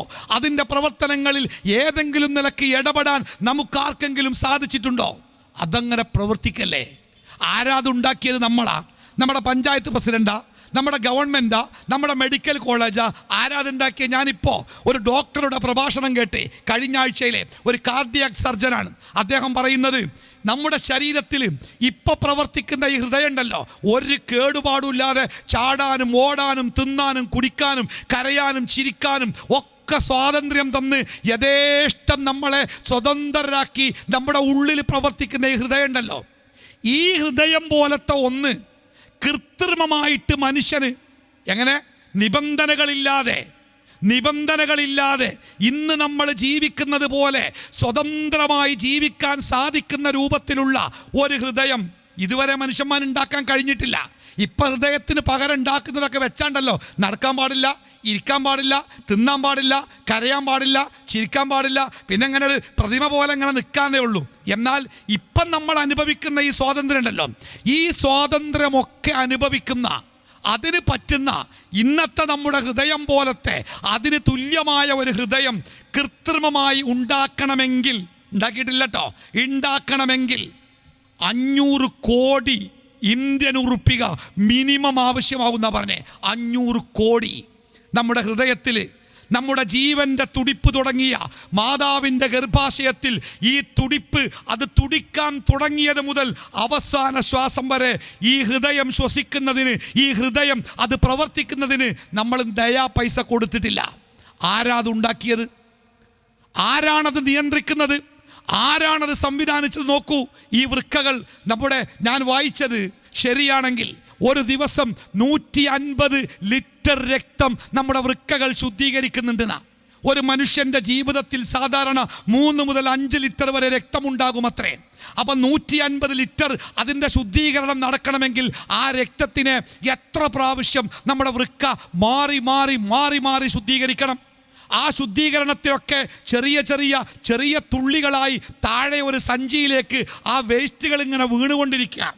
അതൊരു 250-300 മില്ലിയൊക്കെ ആകുമ്പോൾ തലച്ചോറിലേക്കൊരു സങ്കേതം, ഒരു പള്ളി എവിടെയെങ്കിലും ഉണ്ടോ, ഒരു മൂത്രപ്പുര എവിടെയെങ്കിലും ഉണ്ടോ, നമ്മുടെ ടാങ്ക് ഒഴിവാക്കാനായിട്ടുണ്ട്. 5 പൈസ കൊടുക്കണ്ട, അതിന് ഡോക്ടറെ കാണണ്ട, ആശുപത്രി പോണ്ട. ആ പണിയെങ്ങാനും ആ വൃക്കകൾ നിർത്തിക്കളഞ്ഞാലേ പിന്നെ നിങ്ങൾക്കറിയില്ലേ, ഡയാലിസിസ് പറയാൻ മനോഹരമാണെങ്കിലും ആ മെഷീൻ്റെ മുമ്പിൽ മലർന്നു കിടക്കുന്ന ഒരു മനുഷ്യൻ അനുഭവിക്കുന്ന തീഷ്ണമായ പ്രയാസം അത് അയാൾക്കെന്നെ അറിയുള്ളൂ. അത് പറഞ്ഞ് മനസ്സിലാക്കാൻ പറ്റില്ലെന്ന എൻ്റെ ഒരു സുഹൃത്തുണ്ട്, സഹോദരൻ, സഹപാഠി. അദ്ദേഹം പറയാറുണ്ട് അതിൻ്റെ പ്രയാസം ഉണ്ടല്ലോ. അപ്പോൾ അദ്ദേഹത്തെ കാണാൻ ചെല്ലുമ്പോൾ അദ്ദേഹം പറയാറുണ്ട്, ഡയാലിസിസ് ഉള്ള ദിവസങ്ങളിൽ നിങ്ങൾ കാണാൻ വരരുത്. കാരണം ആ ദിവസത്തിൽ അയാൾ അനുഭവിക്കുന്ന പ്രയാസങ്ങൾ അത്രയാണ്. അല്ലേ? നോക്കൂ, നിങ്ങൾ ഒരാശുപത്രിയുടെ ICUവിൽ ചെന്നപ്പോൾ തൊട്ടടുത്ത ബെഡ് കിടന്നിങ്ങനെ ബഹളം വെക്കുന്നുണ്ട് ഒരാൾ. എന്താ ബഹളം വെക്കുന്നത്? അയാൾക്ക് ശ്വാസം കിട്ടുന്നില്ല, ശ്വാസം മുട്ടലാണ്. അയാളിങ്ങനെ കട്ടിൽ നിന്ന് ശ്വാസം കണ്ട് വലിച്ചിട്ട് കണ്ണൊക്കെ അങ്ങോട്ട് പുറത്തേക്ക് വന്ന് വാരിയെല്ലൊക്കെ തെളിഞ്ഞു കാണുന്നുണ്ട്. അയാളുടെ ശരീരത്തിൻ്റെ നെഞ്ചിൻ്റെ ഭാഗം കട്ടിൽ നിന്ന് ഇങ്ങനെ പൊന്തി വരുന്നുണ്ട് ശ്വാസം കഴിക്കാൻ, ശ്വാസം വലിക്കാനേ. എന്താണ് അയാൾ ഈ വലിച്ചു കയറ്റുന്നറിയോ? വായു. ഏത് വായു? ദാ ഈ വായു. സ്വതന്ത്രമായി 5 പൈസ കൊടുക്കേണ്ട, എല്ലായിടത്തും എമ്പാടും കാണപ്പെടുന്ന ഈ വായുവാണ് അയാളുടെ മൂക്കിലൂടെ കയറേണ്ടത്. അത് കയറുന്നില്ല. അയാൾ വലിച്ചിട്ട് ഇങ്ങോട്ട് കണ്ണൊക്കെ ഇങ്ങോട്ട് പുറത്തേക്ക് വന്ന് ഒരു വല്ലാത്ത അവസ്ഥയിൽ ഈ വായു. ഏത് വായു? നമ്മളൊക്കെ ഇഷ്ടം പോലെ എന്തായാലും ഒരു പൈസൻ്റെ ചിലവില്ല, ഒരധ്വാനമല്ല, വലിച്ചു കൊണ്ടിരിക്കുക. അതെങ്ങാനും പടച്ചോ നിയന്ത്രണം ഏർപ്പെടുത്തിയാൽ നോക്കണ്ട പിന്നത്തെ കഥ. പിന്നെ ഡോക്ടർമാർ ആശുപത്രിയിൽ വെന്റിലേറ്ററിലൊക്കെ പറഞ്ഞ് ഇവിടെ മുഖമൂടിയൊക്കെ വെച്ച് ഒരു രാത്രി ശ്വാസം അയച്ചാൽ പിറ്റേന്ന് പുറത്തിറങ്ങുമ്പോൾ 2000 ഉറുപ്പ്യൻ്റെ ബില്ല്. എന്ത്? ഇന്നലെ അയച്ച വായുവിൻ്റെ, ഇന്നലെ നീ ഉപയോഗിച്ചില്ലേ ആ വായുവിൻ്റെ ബില്ലാണ്. എത്ര കാലായി, എത്ര മാസമായി, എത്ര കൊല്ലായില്ലേ? അള്ളാഹു ചോദിക്കുകയാണ്, ഈ പറയപ്പെട്ട സൗകര്യങ്ങളൊക്കെ നിങ്ങൾക്ക് സൗജന്യമായി ചെയ്തു തന്ന, അത് ഉപയോഗപ്പെടുത്താൻ ആവശ്യമായ സംവിധാനങ്ങൾ നിങ്ങൾക്ക് ഒരുക്കി തന്ന ആ റബ്ബിൻ്റെ മാർഗനിർദ്ദേശങ്ങൾ അത് പിൻപറ്റുന്നതിൽ നിന്ന് ആരാണ് നിങ്ങളെ വഞ്ചിച്ചത്? അതൊരു വലിയ വഞ്ചനയാണ്, അതൊരു ചതിയാണ്. ഇത്രയും നമുക്ക് വേണ്ടി ചെയ്തു തന്ന ആ റബ്ബ് നമ്മോട് ആവശ്യപ്പെടുന്ന ലളിതമായ കാര്യങ്ങൾ പോലും ആ റബ്ബിന് ചെയ്തു കൊടുക്കാനാവാതെ വഴിമാറിപ്പോകാൻ ആരാണോ നമ്മളെ പ്രേരിപ്പിക്കുന്നത് അവൻ കടുത്ത വഞ്ചകനാണ്. അല്ലേ? നമ്മളൊക്കെ പൊന്നുപോലെ പോറ്റി വളർത്തി 10, 18, 20 കൊല്ലം വരെ വളർത്തിയെടുത്ത നമ്മുടെ ഒരു പെൺകുട്ടിയെ ഒരുത്തൻ പറഞ്ഞ് പറ്റിച്ച്, നമ്മളെ തെറ്റിച്ച്, നമ്മളിൽ നിന്ന് കാര്യങ്ങളൊക്കെ മറച്ചു വെച്ച് അവൻ ആ പെൺകുട്ടിയെ മറ്റൊരു ദിശയിലേക്ക് തട്ടിക്കൊണ്ടുപോകുമ്പോൾ നമ്മൾ പറയില്ലേ, ചതിയനാണവൻ, എൻ്റെ മകളെ ചതിച്ചു കൊണ്ടുപോയവനാണവൻ. ആ 10-20 വയസ്സ് പ്രായമുള്ള മകൾക്ക് വേണ്ടി നമ്മളൊക്കെ ചെയ്തു കൊടുത്തതിൻ്റെ 1000 മടങ്ങല്ല കൂട്ടരെ നമ്മുടെ സൃഷ്ടാവ് നമുക്ക് വേണ്ടി ചെയ്തു തന്നതും നമുക്ക് വേണ്ടി ഒരുക്കി തന്നതും. എന്നിട്ട് ആ സൃഷ്ടാവ് നമ്മളോട് കൽപ്പിക്കുന്ന ലളിതമായ കാര്യങ്ങൾ പോലും ചെയ്യാൻ മനസ്സില്ലാതെ അഹങ്കാരത്തോടു കൂടി നമ്മൾ വഴിമാറി പോകുന്നുണ്ടെങ്കിൽ ആ പിഴച്ച വഴിയിലേക്ക് നമ്മളെ കൊണ്ടുപോയവൻ നമ്മളെ വഞ്ചിച്ചു എന്നല്ലാതെ മറ്റെന്താണ് പറയേണ്ടത്? അല്ലേ? ആ സൃഷ്ടാവ് മനുഷ്യൻ്റെ ഗുണത്തിന്, മനുഷ്യൻ്റെ നന്മക്ക്. ഞാൻ ഈ അടുത്ത ദിവസം സോഷ്യൽ മീഡിയയിൽ ഒരു അമുസ്ലിം സഹോദരൻ്റെ ഒരു കുറിപ്പ് വായിച്ചു. ഇത്തിരി ദീർഘമായ കുറിപ്പാണ്. അതിൽ അദ്ദേഹം പറയുന്നത്, എനിക്ക് ഇസ്ലാമിനോട് വെറുപ്പായിരുന്നു ഒരു കാലത്ത്. വെറുക്കാനുള്ള കാരണം, ഈ ലോകത്തിലെ മനുഷ്യന്മാർ അവർക്ക് ആഹ്ലാദത്തിനും ആസ്വാദനത്തിനു വേണ്ടി ഉപയോഗിക്കുന്ന ഒട്ടുമിക്ക കാര്യങ്ങളും ഈ ഇസ്ലാമിക ദൃഷ്ട്യാ നിഷിദ്ധമാണ്. രസത്തിന് വേണ്ടി ഇത്തിരി മദ്യം കുടിക്കാമെന്ന് വിചാരിച്ചാൽ അത് കടുത്ത പാപമാണ്. എൻ്റെ സഹോദരൻ ഷാഹിദ് മുസ്ലിം വടകരയിലേക്ക് പോകുന്ന വഴിക്ക് എന്നെ വിളിച്ചിട്ട് പറഞ്ഞേ, ഞാൻ മദ്യത്തെക്കുറിച്ച് പറഞ്ഞിരിക്കുന്നു കേട്ടോ, ഇനി അതിനെപ്പറ്റി വീണ്ടും പറഞ്ഞുകൊണ്ട് ഓരോ ഇടങ്ങേറാക്കണ്ട, അതുകൊണ്ട് ഞാൻ ആ ഭാഗത്തേക്ക് പോകുന്നില്ല. പക്ഷെ ഒരു കാര്യം സത്യം, മദ്യത്തെക്കുറിച്ച് ഇസ്ലാം മതം പറഞ്ഞതുപോലെ, മദ്യത്തിൻ്റെ വിഷയത്തിൽ ഇസ്ലാം മതം നിലപാടെടുത്തതുപോലെ ആ മദ്യത്തിൻ്റെ കാര്യത്തിൽ ഖുർആനിൻ്റെ നിലപാട് പോലെ അത്രയും കണിശമായ, അത്രയും കൃത്യമായ നിലപാടെടുക്കാൻ ഈ ലോകത്ത് മറ്റാർക്കെങ്കിലും സാധിച്ചിട്ടുണ്ടോ? എത്ര കൃത്യമായിട്ടാണ് പറഞ്ഞേ? അള്ളാഹു കൃത്യമായിട്ടാണ് പറഞ്ഞേ. ഈ ലഹരിയായിട്ട് ഉപയോഗിക്കുന്ന വസ്തുക്കളിൽ ചില ചെറിയ ഗുണങ്ങളൊക്കെ നിങ്ങൾക്ക് കണ്ടെത്താൻ കഴിഞ്ഞേക്കാം. ചില ആൾക്കാർ പറയും അത് ഇത്തിരി കുടിച്ചാണ്ടല്ലോ ജോലി ചെയ്യാനേ ഒരു ഏകാഗ്രത കിട്ടും. ചില ആൾക്കാർ പറയും അതിത്തിരി കുടിച്ചാണ്ടല്ലോ ആൾക്കാരുടെ മുമ്പിലേ നീർന്ന് സംസാരിക്കാൻ ധൈര്യം കിട്ടും. ചില ആൾക്കാർ പറയും അതിത്തിരി ഉള്ളിക്കാൻ ചെന്നാണ്ടല്ലോ കാര്യങ്ങൾ ചെയ്യാൻ ഭയങ്കര സ്പീഡാണ്. ചില സാഹിത്യകാരന്മാരൊക്കെ പറയണ്ടല്ലോ അതിത്തിരിയാണ് ചെന്നാൽ പേനമ്മക്കൂടെ അക്ഷരങ്ങൾ ഇങ്ങനെ ഊർന്നു വരും. ഒരൊക്കെ പറയണേ കളവാന്നല്ല പറഞ്ഞേ. ചില ഇത്തരം ഉപകാരമാണ് എന്ന് തോന്നുന്ന ചില കാര്യങ്ങളൊക്കെ ലഹരി കൊണ്ട് കിട്ടിയേക്കാം. പക്ഷേ ആ ലഹരി കൊണ്ടുണ്ടാകുന്ന അപകടമുണ്ടല്ലോ, ആ ലഹരി കൊണ്ടുണ്ടാകുന്ന തിന്മയുണ്ടല്ലോ, അത് നിങ്ങൾക്കെല്ലാവർക്കും ലഭിക്കുന്ന ഈ നല്ലത് എന്ന് പറയുന്ന വസ്തുവിനേക്കാൾ എത്രയോ വലുതാണ്. ഇപ്പം നമ്മുടെ നാട്ടിൽ തന്നെ ഒരു വലിയ ദുരന്തമുണ്ട്. ഇപ്പം ഈ ലഹരിക്കെതിരെ, മദ്യനിരോധനത്തിനെതിരെ, സമ്പൂർണമായ മദ്യനിരോധത്തിനെതിരെയൊക്കെ, നിരോധനത്തിന് വേണ്ടിയൊക്കെ പ്രവർത്തിക്കുന്ന നമ്മുടെ നാട്ടിലെ ഒരുപാട് സംഘടനകളുണ്ട്.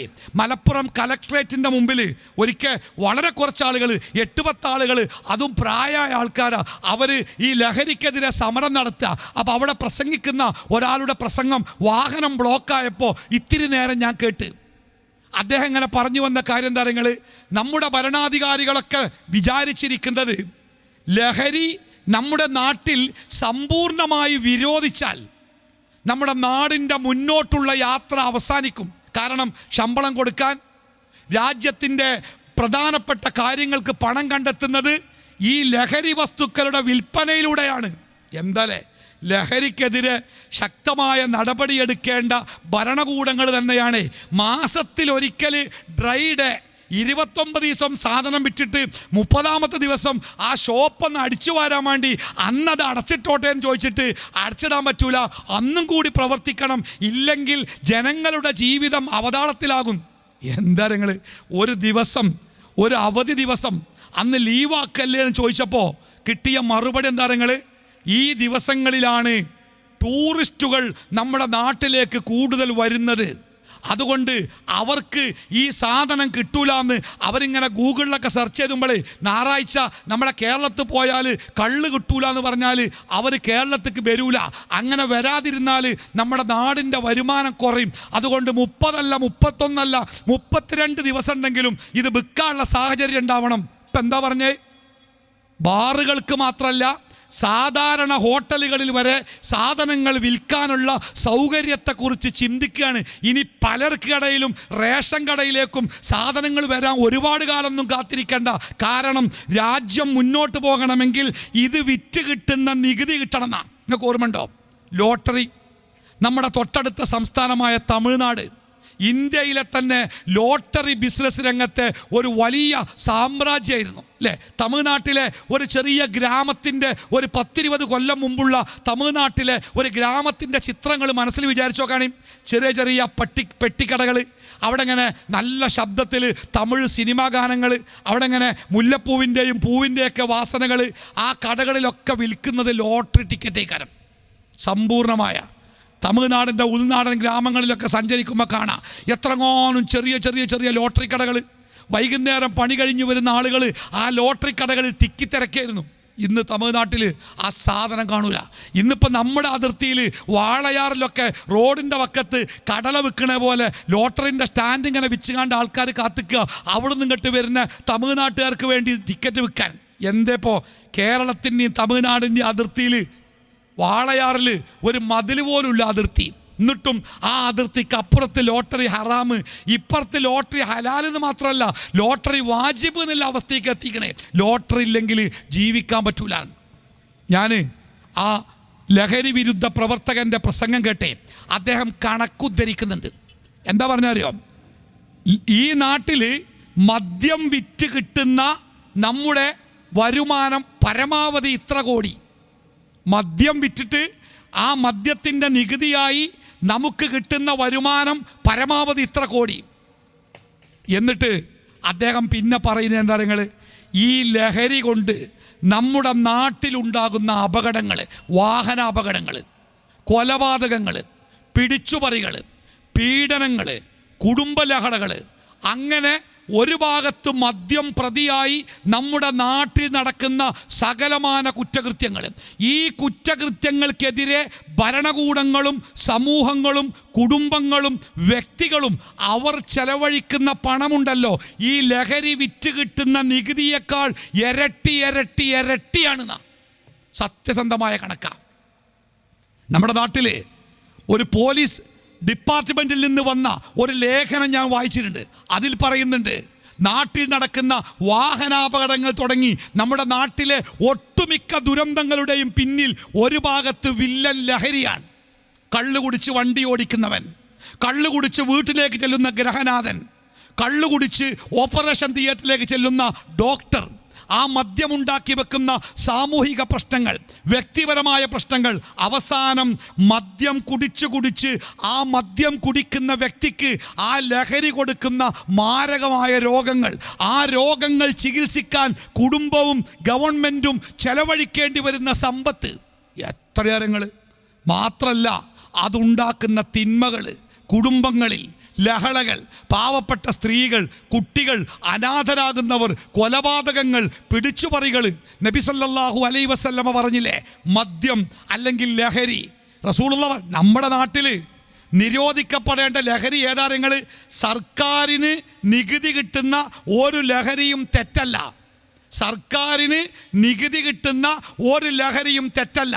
നമ്മളെ സംബന്ധിച്ച് തെറ്റെന്ന് പറയുന്നത് സർക്കാരുകൾക്ക് വരുമാനം കിട്ടാത്ത ലഹരിയാണ്.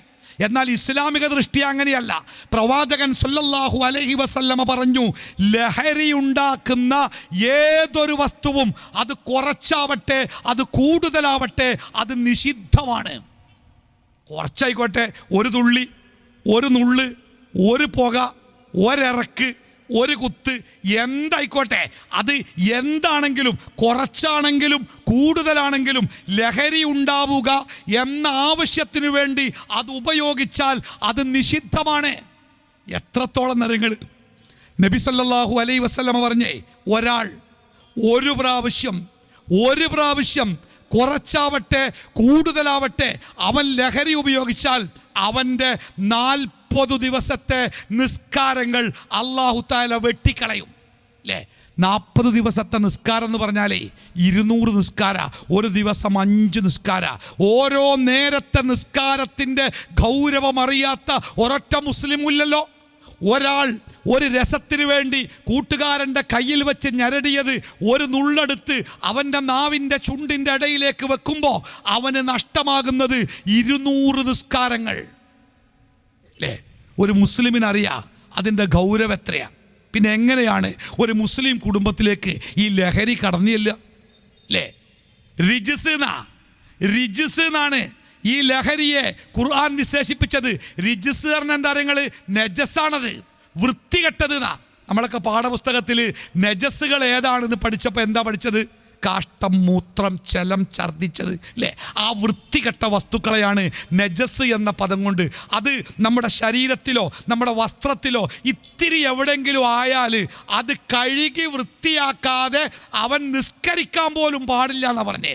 അത്ര വൃത്തികെട്ടതാ. നിങ്ങൾ 1,00,000 ഉറുപ്പ്യക്ക് എത്ര ചൊറുക്കുള്ള കുപ്പിയിൽ എത്ര ലോകത്തിൽ അറിയപ്പെടുന്ന ബ്രാൻഡ് വാങ്ങിയാലും ഒരു തുള്ളിങ്ങളെ കുപ്പായത്തിലായാൽ പോലും അത് കഴുകി കുടിക്കൽ പിന്നെയല്ലേ, കുടിക്കൽ പിന്നെ.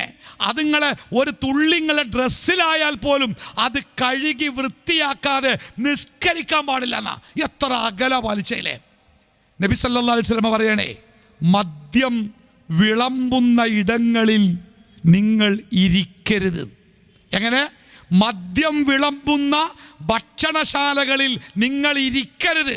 ചില ആൾക്കാർ പറയും, അതിനെന്താ കുഴപ്പം, കുടിക്കണോല് കുടിച്ചോട്ടെ, നമ്മൾ കുടിക്കാൻ ഞാൻ പോരാ. നിങ്ങൾ കേട്ടില്ലേ ഇപ്പം നമ്മളെടുത്ത പ്രതിജ്ഞ എന്താ? നിങ്ങൾ മദ്യം അല്ലെങ്കിൽ ലഹരി ഉപയോഗിക്കുന്നവരോട് ഞാൻ കൂട്ടുകൂടുകയില്ല. അതാ അപ്പം പ്രതിജ്ഞ എടുത്ത്. എന്താ കാരണം? നിങ്ങൾ ലഹരി ഉപയോഗിക്കണം മോശക്കാരനായിട്ടല്ല, പക്ഷേ അവൻ ഉപയോഗിക്കുന്ന ഈ സാധനം ഉണ്ടല്ലോ അത് അത്രയും അപകടം. റസൂലുള്ളാഹി സ്വല്ലല്ലാഹു അലൈഹി വസല്ലം പറഞ്ഞില്ലേ, ഓരോ മനുഷ്യനും പതുക്കെ പതുക്കെ അവൻ്റെ കൂട്ടുകാരൻ്റെ ജീവിതത്തിലേക്ക് അങ്ങോട്ട് വഴിമാറും. നമ്മുടെ നാട്ടിൽ ഒട്ടുമിക്ക ആളുകളും ലഹരിക്ക് ഇരയാകുന്നത് കൂട്ടുകെട്ടിലൂടെയാണ്.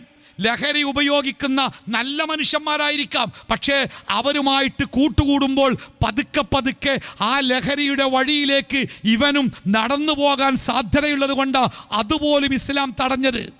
മദ്യം വിളമ്പുന്ന ഇടങ്ങളിൽ, മദ്യം വിളമ്പുന്ന ഭക്ഷണ സ്ഥലങ്ങളിൽ നിങ്ങൾ ഇരിക്കാൻ പാടില്ല, അവിടുന്ന് ഭക്ഷണം കഴിക്കാൻ പാടില്ല. അത്ര കർശനായിട്ടല്ലേ നബി സല്ലല്ലാഹു അലൈഹി വസല്ലമ പഠിപ്പിക്കുകയാണേ. ലഹരിയുമായി ബന്ധപ്പെട്ട 10 ആളുകളെ എണ്ണി, ഉണ്ടാക്കുന്നവൻ, സഹായിക്കുന്നവൻ, കൂലിക്കാരൻ, വാങ്ങുന്നവൻ, വിൽക്കുന്നവൻ, കൊണ്ടുപോയി കൊടുക്കുന്നവൻ, എത്തിച്ചു കൊടുക്കുന്നവൻ, ഒഴിച്ചു കൊടുക്കുന്നവൻ, അങ്ങനെ 10 ആൾക്കാരെ എണ്ണിയിട്ട് പ്രവാചകൻ സല്ലല്ലാഹു അലൈഹി വസല്ലമ പറഞ്ഞു, അവരൊക്കെ അള്ളാഹുവിൻ്റെ അടുക്കൽ ശപിക്കപ്പെട്ടവരാണ്. ഒരിക്കൽ ദുബായ് എയർപോർട്ടിലൂടെ ഒരു യാത്ര ചെയ്യുമ്പോണ്ട് ഒരു സഹോദരൻ, സുഹൃത്ത്, കണ്ടെന്തോ പരിചയമുള്ള ആളാണ്. എയർപോർട്ടിൻ്റെ ഡ്യൂട്ടി ഫ്രീ ഷോപ്പിൽ നിന്ന് ഞങ്ങൾ പരസ്പരം കണ്ടുമുട്ടി സംസാരിച്ച് അങ്ങനെ പോയി. കുറച്ച് കഴിഞ്ഞ് ഞാനിങ്ങനെ ഡ്യൂട്ടി ഫ്രീ ഷോപ്പ് അതിൻ്റെ കൗതുകത്തോടെ ഇങ്ങനെ കണ്ടുകൊണ്ടിരിക്കുമ്പോണ്ട് ഒരു ഭാഗത്ത് ഇങ്ങനെ മനോഹരമായ കുപ്പികളുടെ ഒരു സാമ്രാജ്യം തന്നെ. ഇതാണ് സാധനം. അവിടെ ഉണ്ട് ഈ സുഹൃത്ത് ഒരു കുപ്പി എടുത്തിട്ട് ആ കവറിലിട്ട് കണ്ടിങ്ങനെ കൗണ്ടറിലേക്ക് പോരുമ്പോൾ ദൗർഭാഗ്യവശാൽ എന്നെ കണ്ട് ആ സഹോദരൻ്റെ കണ്ണുമുറക്കാകെ മാറിപ്പോയി. അദ്ദേഹം എന്നോട് പറഞ്ഞു, ഉസ്താദേ എനിക്കല്ല കേട്ടോ, ഞാൻ ഉപയോഗിക്കില്ല, എൻ്റെ 1-2 കൂട്ടുകാരുണ്ട്, അവർ നേരത്തെ വിളിച്ചു പറഞ്ഞിരുന്നു വരുമ്പോൾ സാധനം കൊണ്ടുവരണം കേട്ടോ, ഞങ്ങൾ എയർപോർട്ടിൽ വരാം, ഇത് അവർക്ക് വേണ്ടിയുള്ളതാണ്. ഞാൻ ആ സുഹൃത്തിനോട് പറഞ്ഞു, പ്രിയപ്പെട്ട സഹോദര, നിങ്ങൾക്ക് പ്രവാചകനിൽ വിശ്വാസമുണ്ടോ? ഉണ്ട്. പ്രവാചകൻ പറയുന്നത് ജീവിതത്തിൽ പാലിക്കൽ നിർബന്ധമാണ് എന്ന് നിങ്ങൾ വിശ്വസിക്കുന്നുണ്ടോ? തീർച്ചയായിട്ടുണ്ട്. എങ്കിൽ പ്രവാചകൻ സല്ലല്ലാഹു അലൈഹി വസല്ലമ ഇങ്ങനെ പറഞ്ഞിട്ടുണ്ട്, ലഹരി കുടിക്കുന്നോ മാത്രമല്ല അത് കുടിക്കാൻ സഹായിക്കുന്നവനും കുടിക്കുന്നവനെ പോലെ കുറ്റവാളിയാണ് എന്ന് പ്രവാചകൻ പറഞ്ഞിട്ടുണ്ട്. അയാൾ ആ കുപ്പിയെടുത്ത് ആ റാക്കിൽ വെച്ചിട്ട് എന്നോട് പറഞ്ഞു, എനിക്കറിയില്ലായിരുന്നു ഉസ്താദേ, അൽഹംദുലില്ലാ. അല്ലേ? അപ്പോൾ നോക്കൂ നിങ്ങൾ, ലഹരിയുടെ എല്ലാ വാതിലും ഇസ്ലാം അടച്ച്. അത്ര കൃത്യമായിട്ടാ. എൻ്റെ നിറങ്ങൾ പടച്ച റബ്ബിനറിയാം. ആ ലഹരി എക്കാലത്തെയും മനുഷ്യനെ നാശത്തിലേക്ക് നയിക്കുന്ന അപകടകരമായ സംഗതിയാണ്. അല്ലേ? പണ്ടൊക്കെ നമ്മൾ വിചാരിച്ചിനി ഇതൊക്കെ ഉപയോഗിക്കൽ വിവരമില്ലാത്ത, ഒന്നിനും പറ്റാത്ത പാവപ്പെട്ട മനുഷ്യന്മാരല്ലേ ഈ ലഹരിയൊക്കെ ഉപയോഗിക്കൽ. ഞാൻ ഒരു മലയാള പത്രത്തിൽ ഒരു ലേഖനം വായിച്ചിട്ടോ, ഒരു 4 കോളത്തിൽ വരുന്ന ഒരു ലേഖനം. ആ ലേഖനം എഴുതിയതേ ഒരു അധ്യാപകനാട്ടോ, വെറും അധ്യാപകനല്ല, നാട്ടിലെ അറിയപ്പെടുന്ന ഒരു വിദ്യാഭ്യാസ സ്ഥാപനത്തിലെ, നാട്ടിലെ ദേശീയാടിസ്ഥാനത്തിൽ മത്സര പരീക്ഷകൾ എഴുതിയാൽ മാത്രം പ്രവേശനം ലഭിക്കുന്ന വലിയ ഒരു സ്ഥാപനത്തിലെ അധ്യാപകനാട്ടോ. അദ്ദേഹത്തിൻ്റെ അനുഭവമാണ് എഴുതിയത്. അവസാനത്തെ പീരീഡ് ക്ലാസ് കഴിഞ്ഞ് അദ്ദേഹം സ്റ്റാഫ് റൂമിലേക്ക് മടങ്ങിപ്പോരുമ്പോൾ ഒട്ടുമിക്ക ക്ലാസ്സുകളിലും ക്ലാസ്സുകൾ അവസാനിച്ച് കുട്ടികളൊക്കെ മടങ്ങിപ്പോയിട്ടുണ്ട്. ആ ക്ലാസ് റൂമുകളൊക്കെ അടിച്ചു വാരിയിട്ട് അതിൻ്റെ വേസ്റ്റ് ക്ലാസിൻ്റെ മൂലയിൽ ജോലിക്കാർ കൂട്ടി വച്ചിട്ടുണ്ട്. ആ വേസ്റ്റിലേക്ക് നോക്കിയപ്പോഴാണ് ഇയാൾ ലോകത്തിൻ്റെ ഒരു വലിയ തിരിച്ചറിവ് അതൊരു ലേഖനമായിട്ട് വന്നത്. അദ്ദേഹം പറയുന്നത്, സാധാരണയായി ഒരു ക്ലാസ് റൂമിലെ വേസ്റ്റ് അടിച്ചു വാരിയ എന്തൊക്കെ ഉണ്ടാവുക? പേപ്പർ കഷ്ണങ്ങൾ, കുട്ടികൾ തമാശക്ക് ഉപയോഗിച്ച മിഠായി കടലാസുകൾ, അവരുടെ പെൻസിലൊക്കെ ഷാർപ്പ് ചെയ്യുമ്പോൾ താഴെ വീഴുന്ന ആ പെൻസിലിൻ്റെ വേസ്റ്റുകൾ, ഇതൊക്കെയല്ലേ ഒരു ക്ലാസ് റൂമിൻ്റെ മൂലക്കലുണ്ടാവുക? പൊട്ടിയ ചോക്കും കീറിയ ടെസ്റ്ററും, ഇതൊക്കെയല്ലേ നമ്മളെ കാലത്ത് ക്ലാസ് റൂമിലെ വേസ്റ്റുകൾ. പക്ഷേ ഈ അധ്യാപകൻ പറയുന്നത്, ക്ലാസ് റൂമിൻ്റെ മൂലയിൽ കൂട്ടിവെച്ച വേസ്റ്റുകളിൽ ചോര പടർന്ന കോട്ടണുകൾ, സിറിഞ്ചുകൾ, മരുന്നുകുപ്പികൾ, ഗുളികകൾ, ലേബലൊട്ടിച്ച, ഇംഗ്ലീഷിൽ പേരെഴുതിയ ലേബലൊട്ടിച്ച മരുന്നുകുപ്പികൾ, പല മരുന്നുകുപ്പികളും മാരകമായ രോഗങ്ങൾക്ക്, വേദനകൾക്ക് സംഹാരികളാവേണ്ട മരുന്നുകൾ, അതാണ് ക്ലാസ് റൂമിൻ്റെ മൂലയിലേക്ക് ചേർത്ത് വെച്ചിരിക്കുന്നത്. അല്ലേ? അദ്ദേഹം ആ സ്ഥാപനത്തിൽ പഠിക്കുന്ന, നന്നായി പഠിക്കുന്ന ചില കുട്ടികളോട് ചോദിച്ചത്രേ, നിങ്ങൾ എന്തേ ഇങ്ങനെയായത്? അവർ പറഞ്ഞ മറുപടി എന്താ അറിയോ? സ്ഥാപനത്തിലേക്ക് വന്നപ്പോൾ അവരുടെ മുതിർന്ന ക്ലാസ്സുകളിലെ കുട്ടികളുടെ ഉപദേശമായിരുന്നു, ഇത്തരം വസ്തുക്കളുടെ ഉപയോഗം പഠനത്തിൽ ഏകാഗ്രത കിട്ടാനും കാര്യങ്ങൾ നന്നായി പഠിക്കാനും ഓർമ്മശക്തി കൂട്ടാനും സഹായിക്കും എന്ന ഉപദേശം മാനിച്ചും പിന്നെ ആ സീനിയർ കുട്ടികളുടെ സമ്മർദ്ദത്തിന് വഴങ്ങിയും അവർ പലരും കച്ചവടക്കാരാ, അവർ ഉപഭോക്താക്കളെ ഉണ്ടാക്കുന്നത് ഈ ജൂനിയേഴ്സിൽ നിന്നാണ്. ആ ജൂനിയേഴ്സിനെ പലരെയും ഇതിൻ്റെ ഇരകളാക്കി. ഇപ്പം പലർക്കും തിരിച്ചു നടക്കാൻ ആഗ്രഹമുണ്ട്, പക്ഷേ തിരിച്ചു നടക്കാൻ കഴിയാത്ത വിധം അവർ ഇതിൻ്റെ ഇരകളായിരിക്കുന്നു. പഠിക്കണമെങ്കിൽ, മനസ്സിലാവണമെങ്കിൽ, ക്ലാസ്സിലിരിക്കണമെങ്കിൽ അവർക്ക് പലർക്കും ഇത് ഉപയോഗിക്കേണ്ടി വന്നിരിക്കുന്നു. അത് കിട്ടാതെ വരുമ്പോൾ തലവേദനകളും അസ്വസ്ഥതകളുമായി ക്ലാസ്സുകൾ അവർക്ക് നഷ്ടമാകുന്നു. അല്ലേ, എന്തൊരു സങ്കടം അല്ലേ. എത്രയോ പണം മുടക്കി സ്വപ്നങ്ങൾ കണ്ട് അധ്വാനിച്ച് രാജ്യത്തിൻ്റെ നാളത്തെ ഗതി നിശ്ചയിക്കേണ്ട നമ്മുടെ പുതിയ തലമുറ എത്ര അപകടകരമായ അവസ്ഥയിലാണ് ലഹരിയിലേക്ക് വീണു പോകുന്നത്. ഞാൻ നമ്മുടെ കേരള നിയമസഭയിൽ ലഹരിയുമായി ബന്ധപ്പെട്ടൊരു ചർച്ച ഉണ്ടായല്ലോ, റമദാൻ്റെ തൊട്ട് മുമ്പാണത്, 2-3 ദിവസം മുമ്പ്. നമ്മുടെ കേരള നിയമസഭയ്ക്ക് ഒരു പ്രത്യേകത ഉണ്ട്. നമ്മുടെ കേരളത്തിൻ്റെ നിയമസഭയിലെ ഒരു ഭരണപക്ഷം പ്രതിപക്ഷം, ഒരു പക്ഷം ഇപ്പം രാത്രിയാണെന്ന് പറഞ്ഞാൽ മറ്റേ പക്ഷം ഇപ്പം പകലാണെന്ന് തെളിയിക്കും. അതിന് കഴിവുള്ള ആൾക്കാരാ രണ്ട് പക്ഷത്തുള്ളു. പക്ഷേ ഈ ലഹരിയെക്കുറിച്ച് ചർച്ച നടന്നപ്പോൾ ഞാൻ ആ ചർച്ച കുറേ നേരം നമ്മുടെ നിയമസഭാ ടി വിയിലൂടെ നമുക്ക് കിട്ടാവുന്ന അത്രയും സമയം ഞാൻ ആ ചർച്ച ഇങ്ങനെ കേട്ടിരുന്നപ്പോൾ എന്നെ അത്ഭുതപ്പെടുത്തിയത് ഈ വിഷയത്തിൽ ഭരണ പ്രതിപക്ഷ കക്ഷികൾക്ക് അഭിപ്രായ വ്യത്യാസമല്ല. ലഹരി നമ്മുടെ നാടിനെ കൊന്നൊടുക്കുന്നുണ്ട്, നശിപ്പിക്കുന്നുണ്ട്, നമ്മുടെ ഒരു തലമുറയെ അത് ഇല്ലാതാക്കുന്നുണ്ട്, നമ്മുടെ കുടുംബജീവിതങ്ങളെ അസ്വസ്ഥമാക്കുന്നുണ്ട്, നമ്മുടെ സാമൂഹ്യ ജീവിതത്തിന് അത് തീടുന്നുണ്ട്. എല്ലാവരും ഒരേ ഭാഷയിലാണ് പറയണേ. അതിൻ്റെ അടുത്ത ഘട്ടം താരങ്ങൾ എന്താ പരിഹാരം എന്നുള്ള ചോദ്യത്തിന് ഒരു മറുപടി ആരെടുത്തുണ്ടായില്ല. ലഹരിയുടെ വ്യാപനത്തെയോ ലഹരിയുടെ വരവിനെയോ പ്രതിരോധിക്കാൻ നമ്മൾ അശക്തരാണ് എന്നതാണ് എനിക്ക് മനസ്സിലായത്. കാരണം എന്താ പറയുക, ലഹരിയുടെ സംവിധാനത്തെ തകർക്കാൻ നമ്മുടെ കയ്യിൽ എന്ത് ഉപകരണമാണോ ഉള്ളത് അതിൻ്റെ 10 ഇരട്ടി ശക്തമായ സംവിധാനം ഈ ലഹരി മാഫിയയുടെ കയ്യിലുണ്ട്. കോഴിക്കോട് പട്ടണത്തിൽ ലഹരിയെ പ്രതിരോധിക്കാൻ എന്ത് സംവിധാനമാണോ ഭരണകൂടത്തിൻ്റെ കയ്യിലുള്ളത് അതിൻ്റെ 10 ഇരട്ടി ആൾബലവും സംവിധാനവും ഈ നാട്ടിലെ ലഹരി മാഫിയയുടെ കൈവശമുണ്ട് എന്നതുകൊണ്ട് തന്നെ അതിനെ തടയലത്ര എളുപ്പമല്ല. മാത്രമല്ല, നമ്മുടെ നാട്ടിലെ സംവിധാനങ്ങൾക്ക് പലതിനും കണക്കില്ലാതെ പണമെറിഞ്ഞു കൊടുക്കുന്നത് പലപ്പോഴും ഈ ലഹരി മാഫിയയാണ്. രാഷ്ട്രീയം തുടങ്ങി, സിനിമ തുടങ്ങി, ഇവിടുത്തെ ക്രിക്കറ്റും ഫുട്ബോളും തുടങ്ങി കണക്കില്ലാത്ത പണം വലിച്ചെറിയേണ്ട പല സംവിധാനങ്ങൾക്കും ആ പണം എത്തിച്ചു കൊടുക്കുന്നത് ഈ വരുമാനത്തിൻ്റെ ഭാഗമായതുകൊണ്ട് തന്നെ പുറത്തിങ്ങനെ മൈക്കെട്ടിക്കാണ്ട് പറയാനല്ലാതെ ഉള്ളിലേക്ക് ചെന്ന് പ്രവർത്തിക്കാൻ ഒട്ടുമിക്ക ആളുകൾക്കും താല്പര്യമില്ല. അതുകൊണ്ട് തന്നെ ലഹരി മാഫിയയെ തടയാനോ അത് ഇല്ലാതാക്കാനൊന്നും പറ്റൂല. പിന്നെ എന്താ മാർഗനിറങ്ങൾ? ഭരണകൂടം പോലും പറഞ്ഞ മാർഗനിറങ്ങൾ ഇസ്ലാം മുന്നോട്ട് വെച്ച മാർഗം ആളുകൾ സ്വയം തിരിച്ചറിയുക. അങ്ങനെ തിരിച്ചറിവുണ്ടാവാൻ ജനങ്ങൾക്കിടയിൽ ലഹരിയുടെ അപകടത്തെക്കുറിച്ച് ജനങ്ങളെ പഠിപ്പിക്കുക. വിദ്യാഭ്യാസ സ്ഥാപനങ്ങൾ കേന്ദ്രീകരിച്ച് കുട്ടികൾക്ക് ലഹരിയുടെ അപകടത്തെക്കുറിച്ച് ക്ലാസ് എടുക്കുക. നമ്മൾ ചെയ്യുന്ന കുത്തുബീം പ്രസംഗമൊക്കെ ഉണ്ടല്ലോ, അതൊക്കെ തന്നെ മാർഗമുള്ളത്രേ. പിന്നെ അവസാനം പറഞ്ഞൊരു മാർഗം എന്താ അറിയോ? എവിടെയെങ്കിലും ലഹരി വിൽക്കുന്നവരോ അതുമായി ബന്ധപ്പെട്ടവരോ ഉണ്ടെങ്കിൽ അവരുടെ വിവരം അധികാരികളെ അറിയിച്ചാൽ അതിൻ്റെ അനന്തര നടപടികൾ പെട്ടെന്നുണ്ടാവും. എൻ്റെ പ്രദേശത്തെ ഞാനൊരു പ്രാസംഗികൻ്റെ പ്രസംഗത്തിൽ കേട്ട് അദ്ദേഹത്തിൻ്റെ നാട്ടിൽ സ്കൂളിൽ ഇങ്ങനെ ലഹരി വിൽക്കുന്ന ഒരു ഏർപ്പാട് നടക്കുന്നുണ്ട്. പല കുട്ടികളും ലഹരിക്ക് അടിമയാകുന്നുണ്ട്. ചെറിയ കുട്ടികൾ പഠിക്കുന്ന സ്കൂളാണ്. അപ്പോൾ അധ്യാപകരും അതേപോലെ രക്ഷിതാക്കളുമൊക്കെ കൂടിയിട്ട് തീരുമാനിച്ചത്രേ ഈ ലഹരി വരുന്ന വഴി കണ്ടുപിടിക്കണം. അങ്ങനെ രക്ഷകർത്താക്കൾ 3-4 രക്ഷിതാക്കൾ ഓരോ ദിവസവും ഊഴമായിട്ട് സ്കൂളിൻ്റെ ക്യാമ്പസിൻ്റെ പുറത്ത് കാവൽ നിൽക്കുക. ഏത് വഴിക്കാണ് ഈ സാധനം വരുന്നതെന്ന് കണ്ടുപിടിക്കണമല്ലോ. ഇത് വലിയ പ്രയാസമാണേ. 5ലും 6ലൊക്കെ പഠിക്കുന്ന കുട്ടികളുടെ ബാഗിലൂടെ, പ്രത്യേകിച്ച് പെൺകുട്ടികളെ ഇരയാക്കിയിട്ട് അവരിലൂടെ ഈ സാധനം എത്തേണ്ടടുത്ത് എത്തിക്കുക. ആരെ സംശയിക്കുക? ആർക്കത് കണ്ടുപിടിക്കാൻ പറ്റുക? എല്ലാവരുടെ പിന്നാലെയും CCTV ആയിട്ട് നടക്കാൻ ഏത് സംവിധാനങ്ങൾക്കാണ് പറ്റുക? ചെറിയ കുട്ടികളെ അല്ലേ, പണ്ട് നമ്മളെ നാട്ടിൽ ഒരു മുദ്രാവാക്യം ഉണ്ടായിനി, catch them young. Catch them young എന്തായിരുന്നു? എനിക്ക് ഓർമ്മയുള്ളത് പല രംഗത്തും ആ മുദ്രാവാക്യം ഉണ്ടായിട്ടുണ്ട്. ഞാനത് കേട്ടത് ഫുട്ബോൾ കളിയുമായി ബന്ധപ്പെട്ട, എന്തുകൊണ്ട് 100 കോടി മനുഷ്യന്മാരുള്ള ഇന്ത്യ രാജ്യത്തിന് ഒരു നല്ലൊരു ഫുട്ബോൾ ടീമില്ല?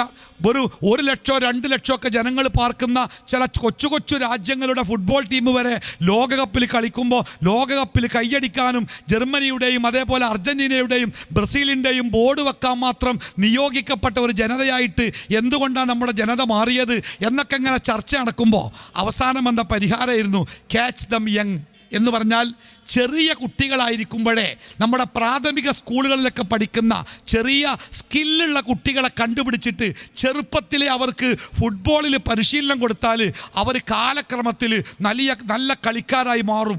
അന്ന് ഞാൻ കേട്ടൊരു മുദ്രാവാക്യ ക്യാച്ച് ദം യങ്. ചെറുപ്പത്തിലെ അവരെ പിടികൂടിയിട്ട് പരിശീലനം കൊടുക്കുക. ഇന്ന് നമ്മുടെ ലഹരി മാഫിയയുടെ മുദ്രാവാക്യം അതന്നെയാണ്. ഈ 70-80 കൊല്ലം വയസ്സ് പ്രായമായ ബേസന്മാരായ ആൾക്കാരെ പിടികൂടിയിട്ടൊരു കാര്യമല്ല. 5-10 കൊല്ലം മാക്സിമം ഓല് കുടിക്കുള്ളൂ. അപ്പോൾ ഓല് എല്ലാം കുടലൊക്കെ കരിഞ്ഞ് ഓല് സൈഡാവും. പക്ഷേ ഈ ചെറിയ കുട്ടികളുണ്ടല്ലോ, 10, 12, 15 വയസ്സുള്ള കുട്ടികളെ ഇപ്പം തന്നെ ഇരകളാക്കിയാൽ ഒരുപാട് കാലം ഉപഭോക്താക്കളാക്കാനും എവിടെ നിന്നും എങ്ങനെയും പണം കണ്ടെത്തി അതുണ്ടാക്കാനും അവർ ശ്രമിക്കുമെന്നുള്ളത് കൊണ്ട് ചെറിയ കുട്ടികളെ, പെൺകുട്ടികളെപ്പോലും ലഹരിയുടെ വലയിൽപ്പെടുത്താനുള്ള ശക്തമായ ശ്രമങ്ങളാണ് കേട്ടോ. എല്ലാവരോടും, എൻ്റെ മുമ്പിലിരിക്കുന്ന, എൻ്റെ ശബ്ദം കേൾക്കുന്ന ജാതിമത ഭേദമന്യേ മുഴുവൻ ആളുകളോടും ഞാൻ പറയാട്ടോ, നമ്മുടെ ചെറിയ കുട്ടികളെ, പ്രത്യേകിച്ച് കൗമാരക്കാരെ പ്രത്യേകമായിട്ട് ശ്രദ്ധിക്കണം. എല്ലാവരും പറയുന്നുണ്ട് ആ മക്കളുടെ ബാഗുകൾ, ഡ്രസ്സുകൾ, പുസ്തകങ്ങൾ, കിടപ്പറകൾ, കൂട്ടാളികൾ, സുഹൃത്തുക്കൾ, അവർ ഒറ്റയ്ക്കിരിക്കുന്ന സ്ഥലങ്ങൾ, നിമിഷങ്ങൾ, ഇതൊക്കെ നിരന്തരമായി നമ്മൾ നിരീക്ഷിക്കണം. പണ്ടൊക്കെ കള്ളുടിക്കാൻ കള്ളുഷാപ്പ് തിരഞ്ഞു പോകണ്ടേ, ഇപ്പോൾ വേണ്ടെന്നാ. ലഹരിക്കടിപ്പെട്ട ഒരു കുട്ടിയെ കൗൺസിലിങ്ങിന് വിധേയമാക്കിയപ്പോൾ ഞാൻ അവരോട് ചോദിച്ചു, എവിടുന്നാ മോനെ സാധനം? ഓൻ പറയും അത് റൂമിൽ വരും. അതെങ്ങനെ? രാത്രി കിടക്കുമ്പോൾ വെറുതെ മൊബൈൽ ഫോണിൽ അവരുടെ പ്രത്യേകമായ ഗ്രൂപ്പിൽ ഒരു മെസ്സേജ് അയച്ചാൽ മിനിറ്റ് കൊണ്ട് കിടക്കുന്ന മുറിയുടെ ജനലിങ്ങനെ കൊട്ടുവത്രേ. ആ ജനലിൻ്റെ പൊളി മെല്ലെ ഇങ്ങനെ തുറന്നാൽ സാധനം ബെഡിക്ക് ഇങ്ങോട്ട് വീഴുന്ന. നമ്മളൊക്കെ ചിലപ്പോൾ തെറ്റിദ്ധരിക്കാറില്ലേ, എൻ്റെ മകൻ സുരക്ഷിതനാ, എൻ്റെ വീടിന് നല്ല തേക്കിൻ്റെ കാതൽ കൊണ്ടുള്ള വാതിലുണ്ട്, നല്ല ഇരുമ്പിൻ്റെ പൂട്ടുണ്ട്, അതൊന്നും പൊളിച്ചിട്ട് എൻ്റെ കുട്ടിൻ്റെ അടുത്തേക്ക് വരാൻ ഒരു ലഹരിക്കും കഴിയില്ല എന്ന് നമ്മളൊക്കെ വിചാരിക്കാറില്ലേ? നിങ്ങൾക്കറിയാലല്ലേ, ഈ ഇൻസ്റ്റാഗ്രാം പറഞ്ഞ സാധനം ഉണ്ടല്ലോ. ഈ ഇൻസ്റ്റാഗ്രാം എന്ന് പറഞ്ഞാൽ അതൊരു വലിയ പട്ടണം പോലെയാണ്, ഒരു തെരുവ് പോലെയാണ്. നമ്മുടെ കുട്ടീനെ ഒരു തെരുവിൽ കൊണ്ടുപോയി ഇറക്കി വെച്ചിട്ട് നമ്മളിങ്ങോട്ട് പോന്നാൽ നമ്മൾ എത്രമാത്രം നമ്മുടെ കുട്ടികൾ സുരക്ഷിതരാണോ ആ അവസ്ഥയിലാണ് ഒരു ഇൻസ്റ്റാഗ്രാം അക്കൗണ്ടുള്ള ഒരു കുട്ടീൻ്റെ അവസ്ഥ. എന്തും കിട്ടും, എവിടുന്നും കിട്ടും, ആരെയും കിട്ടും, എപ്പോഴും കിട്ടും. അത് തടയാനോ കണ്ടുപിടിക്കാനോ വല്ലാതെ ആർക്കും കഴിയില്ല. അതുകൊണ്ട് ഞാൻ എൻ്റെ വിഷയത്തിൽ നിന്ന് മാറിപ്പോയിട്ടില്ല. ഈ ലഹരിയുടെ ഗൗരവത്തെ ഒന്നുകൂടി നിങ്ങളെ ബോധ്യപ്പെടുത്താൻ വേണ്ടി എൻ്റെ പ്രിയപ്പെട്ടവരോട് പറയട്ടെ, നമ്മുടെ മക്കളെ ഗൗരവത്തോടു കൂടി ശ്രദ്ധിക്കണം. അവരുടെ പെരുമാറ്റങ്ങൾ, അതിലുണ്ടാകുന്ന മാറ്റങ്ങൾ, അവരുടെ സ്വഭാവങ്ങൾ, അതിലുണ്ടാകുന്ന മാറ്റങ്ങൾ, അവരുടെ കൂട്ടുകെട്ട്, അവിടെ ഉണ്ടാകുന്ന മാറ്റങ്ങൾ, വീടുമായും നമ്മളുമായുള്ള അവരുടെ ബന്ധങ്ങൾ, ഇടപാടുകൾ, അതിലുണ്ടാകുന്ന മാറ്റങ്ങൾ, അതിനെയൊക്കെ ഗൗരവത്തോട് കൂടി കാണണം. അള്ളാഹു നമ്മളെയൊക്കെ കാത്തുരക്ഷിക്കുമാറാവട്ടെ. ഞാൻ എൻ്റെ വിഷയത്തിലേക്ക് തിരിച്ചു വരാം. ഒരു 10 മിനിറ്റ് കൊണ്ട് ഞാൻ എൻ്റെ സംസാരം അവസാനിപ്പിക്കാം. ഞാൻ ആകപ്പാടെ പറഞ്ഞു വെച്ച പ്രധാനപ്പെട്ട സംഗതി, ഞാൻ പറഞ്ഞല്ലോ, ഒരു അമുസ്ലിം സഹോദരൻ്റെ കുറിപ്പിൽ നിന്നാണ് ഞാൻ ഈ ലഹരിയുടെ ഭാഗത്തേക്ക് വന്നത്. അദ്ദേഹം പറഞ്ഞത്, ലോകത്തിലെ മനുഷ്യർക്ക് അനുഭൂതി ലഭ്യമാകുന്ന ഒട്ടുമിക്ക കാര്യങ്ങളും ഇസ്ലാമിക ദൃഷ്ട്യാ തെറ്റാണ്. ഹറാം എന്ന ഒരു സാങ്കേതിക പദം കൊണ്ടാണ് ഇസ്ലാം അതൊക്കെ നിരോധിച്ചത്. എന്തുകൊണ്ടാണ് മനുഷ്യന് ആനന്ദിക്കാനും ആഹ്ലാദിക്കാനുമുള്ള ഈ ഇടങ്ങളെയൊക്കെ എന്തുകൊണ്ടാണ് ഇസ്ലാം മനുഷ്യർക്ക് അന്യമാക്കുന്നത് എന്നതിനെക്കുറിച്ച് ആലോചിച്ചപ്പോൾ എനിക്ക് ഇസ്ലാമിനോട് വെറുപ്പായിരുന്നു. പിന്നീട് അദ്ദേഹം പറയുന്നത്, പക്ഷേ എൻ്റെ ചിന്തകളും എൻ്റെ ഗവേഷണങ്ങളും ഒന്നുകൂടി മുന്നോട്ട് പോയപ്പോൾ എനിക്കൊരു കാര്യം കൂടി വ്യക്തമായി. ഇസ്ലാം എന്തൊക്കെയാണോ മനുഷ്യർക്ക് നിഷിദ്ധമാക്കിയത് ആ കാര്യങ്ങളൊക്കെ ഒരർത്ഥത്തിലല്ലെങ്കിൽ മറ്റൊരർത്ഥത്തിൽ മനുഷ്യനും മാനവരാശിക്കും ദോഷം ചെയ്യുന്ന കാര്യങ്ങളാണ്. ഒരർത്ഥത്തിലല്ലെങ്കിൽ മറ്റൊരർത്ഥത്തിൽ ഇസ്ലാം ഒരു കാര്യം ഹറാമെന്ന് പറഞ്ഞിട്ടുണ്ടെങ്കിൽ ആ കാര്യം മാനവരാശിക്ക് ഒരർത്ഥത്തിലല്ലെങ്കിൽ മറ്റൊരർത്ഥത്തിൽ അത് ദുരന്തമാണ്, ദോഷമാണ്. ഒറ്റ നോട്ടത്തിൽ അത് നല്ലതായി തോന്നിയേക്കാം, പക്ഷേ അതിൻ്റെ അനന്തരഫലം വലിയ അപകടമാണ്. നോക്കൂ നിങ്ങൾ, ലോകത്തിലെ സാമ്പത്തിക വ്യവസ്ഥ ഇന്ന് പലിശയിൽ അധിഷ്ഠിതമാണ്. വ്യക്തികൾ തുടങ്ങി, സമൂഹങ്ങൾ തുടങ്ങി, രാജ്യങ്ങൾ തുടങ്ങി വലിയ സാമ്പത്തിക കടക്കെണിയിലാണ്. പലിശയിൽ അകപ്പെട്ട് രക്ഷപ്പെടാൻ കഴിയാത്ത പല ചെറുകിട രാജ്യങ്ങളും വൻ രാജ്യങ്ങളുടെ കോളനികളായി മാറിയിരിക്കുക. കാരണം എന്താ അറിയോ? ആ വൻ രാജ്യങ്ങൾ ചെറുകിട രാജ്യങ്ങൾക്ക് സാമ്പത്തിക സഹായം എന്ന രൂപത്തിൽ വലിയ ധനസഹായം കൊടുക്കുന്നത് പലിശയിൽ അധിഷ്ഠിതമായിട്ടാണ്. അത് തിരിച്ചടക്കാൻ കഴിയാതെ ആ രാജ്യങ്ങൾ കഷ്ടപ്പെടുമ്പോൾ ഈ മേലാധികാരികളുടെ ഉത്തരവുകൾ ഈ രാജ്യങ്ങൾക്ക് നടപ്പിലാക്കേണ്ടി വരും. നമ്മുടെ നാട്ടിൽ രാജ്യത്തെ കാർഷിക സബ്സിഡികളൊക്കെ നിർത്തലാക്കാനുള്ള കാരണം എന്താണ്? നമ്മുടെ രാജ്യത്തിൻ്റെ രാഷ്ട്രീയമറിയുന്ന, എന്നാൽ രാഷ്ട്രീയത്തിൻ്റെ അധികാരം പിടികൂടിയിട്ടില്ലാത്ത ചില ആളുകളൊക്കെ അതിനെക്കുറിച്ച് സംസാരിക്കാറുണ്ട്. നമ്മുടെ രാജ്യത്ത് കാർഷിക സബ്സിഡികൾ, കാർഷിക രംഗത്ത് ഗവൺമെൻറ്റുകളുടെ ആനുകൂല്യങ്ങളൊക്കെ നിൽക്കാനുള്ള കാരണം ചില വൻകിട രാഷ്ട്രങ്ങളുടെ ഉപദേശങ്ങളാണെന്നാ. എന്തുകൊണ്ടാണെന്നറിയോ? എന്നിട്ട് നമ്മുടെ രാജ്യത്തെ കാർഷിക വിളകൾ അവസാനിക്കുമ്പോൾ അവൻ്റെ രാജ്യത്ത് നിന്ന് വിത്തും ധാന്യങ്ങളും ഭക്ഷണവും അവർ പറയുന്ന വിലക്ക് നമ്മുടെ രാജ്യങ്ങൾ വാങ്ങി അവസാനം ആ രാജ്യങ്ങളുടെ സാധനങ്ങൾ വിറ്റഴിക്കാനുള്ള മാർക്കറ്റായി നമ്മുടെ രാജ്യങ്ങളെ മാറ്റുക. പഴയ കാലത്ത് കൊളോണിയൽ രാജ്യങ്ങൾ അതായിരുന്നു ലക്ഷ്യമാക്കിയത്. അമേരിക്കയും ബ്രിട്ടനും പോളണ്ടും ഫ്രാൻസുമൊക്കെ മറ്റു ചെറുകിട രാജ്യങ്ങളെ കോളനിയിലാക്കിയത് രണ്ട് കാര്യത്തിനാണ്. ഒന്ന്, അവരുടെ ഉൽപ്പന്നങ്ങൾ നമ്മുടെ രാജ്യത്ത് ചെലവഴിക്കാൻ. രണ്ട്, നമ്മുടെ രാജ്യത്തെ വില കൂടിയ വസ്തുക്കൾ തുച്ഛമായ വിലക്ക് അവർക്ക് കൊള്ളയടിക്കാൻ. ആ നടപടി സത്യത്തിൽ അന്നത്തെ പോലെ തന്നെ ഇപ്പോഴും തുടരുന്നുണ്ട്. അതിൻ്റെ കാരണം എന്താ പറയുക? പലിശയിൽ അധിഷ്ഠിതമായ സാമ്പത്തിക ക്രമങ്ങളാണ്. ഇസ്ലാം എത്ര കർശനമായിട്ടാണ് പലിശയെ വിരോധിച്ചത്. പലിശ വാങ്ങുന്നവനും പലിശ കൊടുക്കുന്നവനും അതിന് സാക്ഷി നിൽക്കുന്നവരും അതിൻ്റെ എഴുത്തുകുത്തുകൾ നടത്തുന്നവരും അതുമായി ബന്ധപ്പെടുന്നവരുമൊക്കെ ശപിക്കപ്പെട്ടവരാണ്, അള്ളാഹുവിനാൽ ശപിക്കപ്പെട്ടവരാണ് എന്ന് പഠിപ്പിച്ച മതമല്ല ഇസ്ലാം.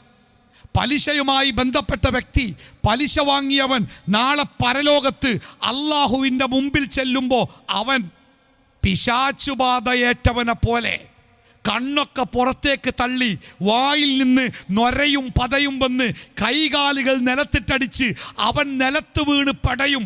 ആരുരങ്ങൾ ഈ ലോകത്ത് ബ്ലേഡ് കമ്പനികളായി, ബാങ്കുകളായി, സ്വകാര്യ സ്ഥാപനങ്ങളായി, വ്യക്തികളായി മനുഷ്യൻ്റെ പ്രയാസങ്ങളെ അവൻ്റെ ചോരയൂറ്റി കുടിക്കാനുള്ള അവസരങ്ങളായി കണ്ട് ആ പലിശയുടെ അട്ടകളെപ്പോലെ തടിച്ചു കൊഴുത്തവരൊക്കെ നാളെ പടച്ച റബ്ബിൻ്റെ മുമ്പിൽ അവർ അനുഭവിക്കുന്ന ദുരന്തപൂർണമായ അവസ്ഥ തീർന്നില്ല. റസൂലുള്ളാഹി സ്വല്ലല്ലാഹു അലൈഹി വസല്ലമ പറയാ, ഒരു നരകത്തിൽ നാളെ പരലോകത്ത് അള്ളാഹു ചില വ്യക്തികൾക്ക് കൊടുക്കുന്ന ശിക്ഷകൾ അള്ളാഹുവിൻ്റെ പ്രവാചകനെ അള്ളാഹു നേരിട്ട് കാണിച്ചു കൊടുക്കുക.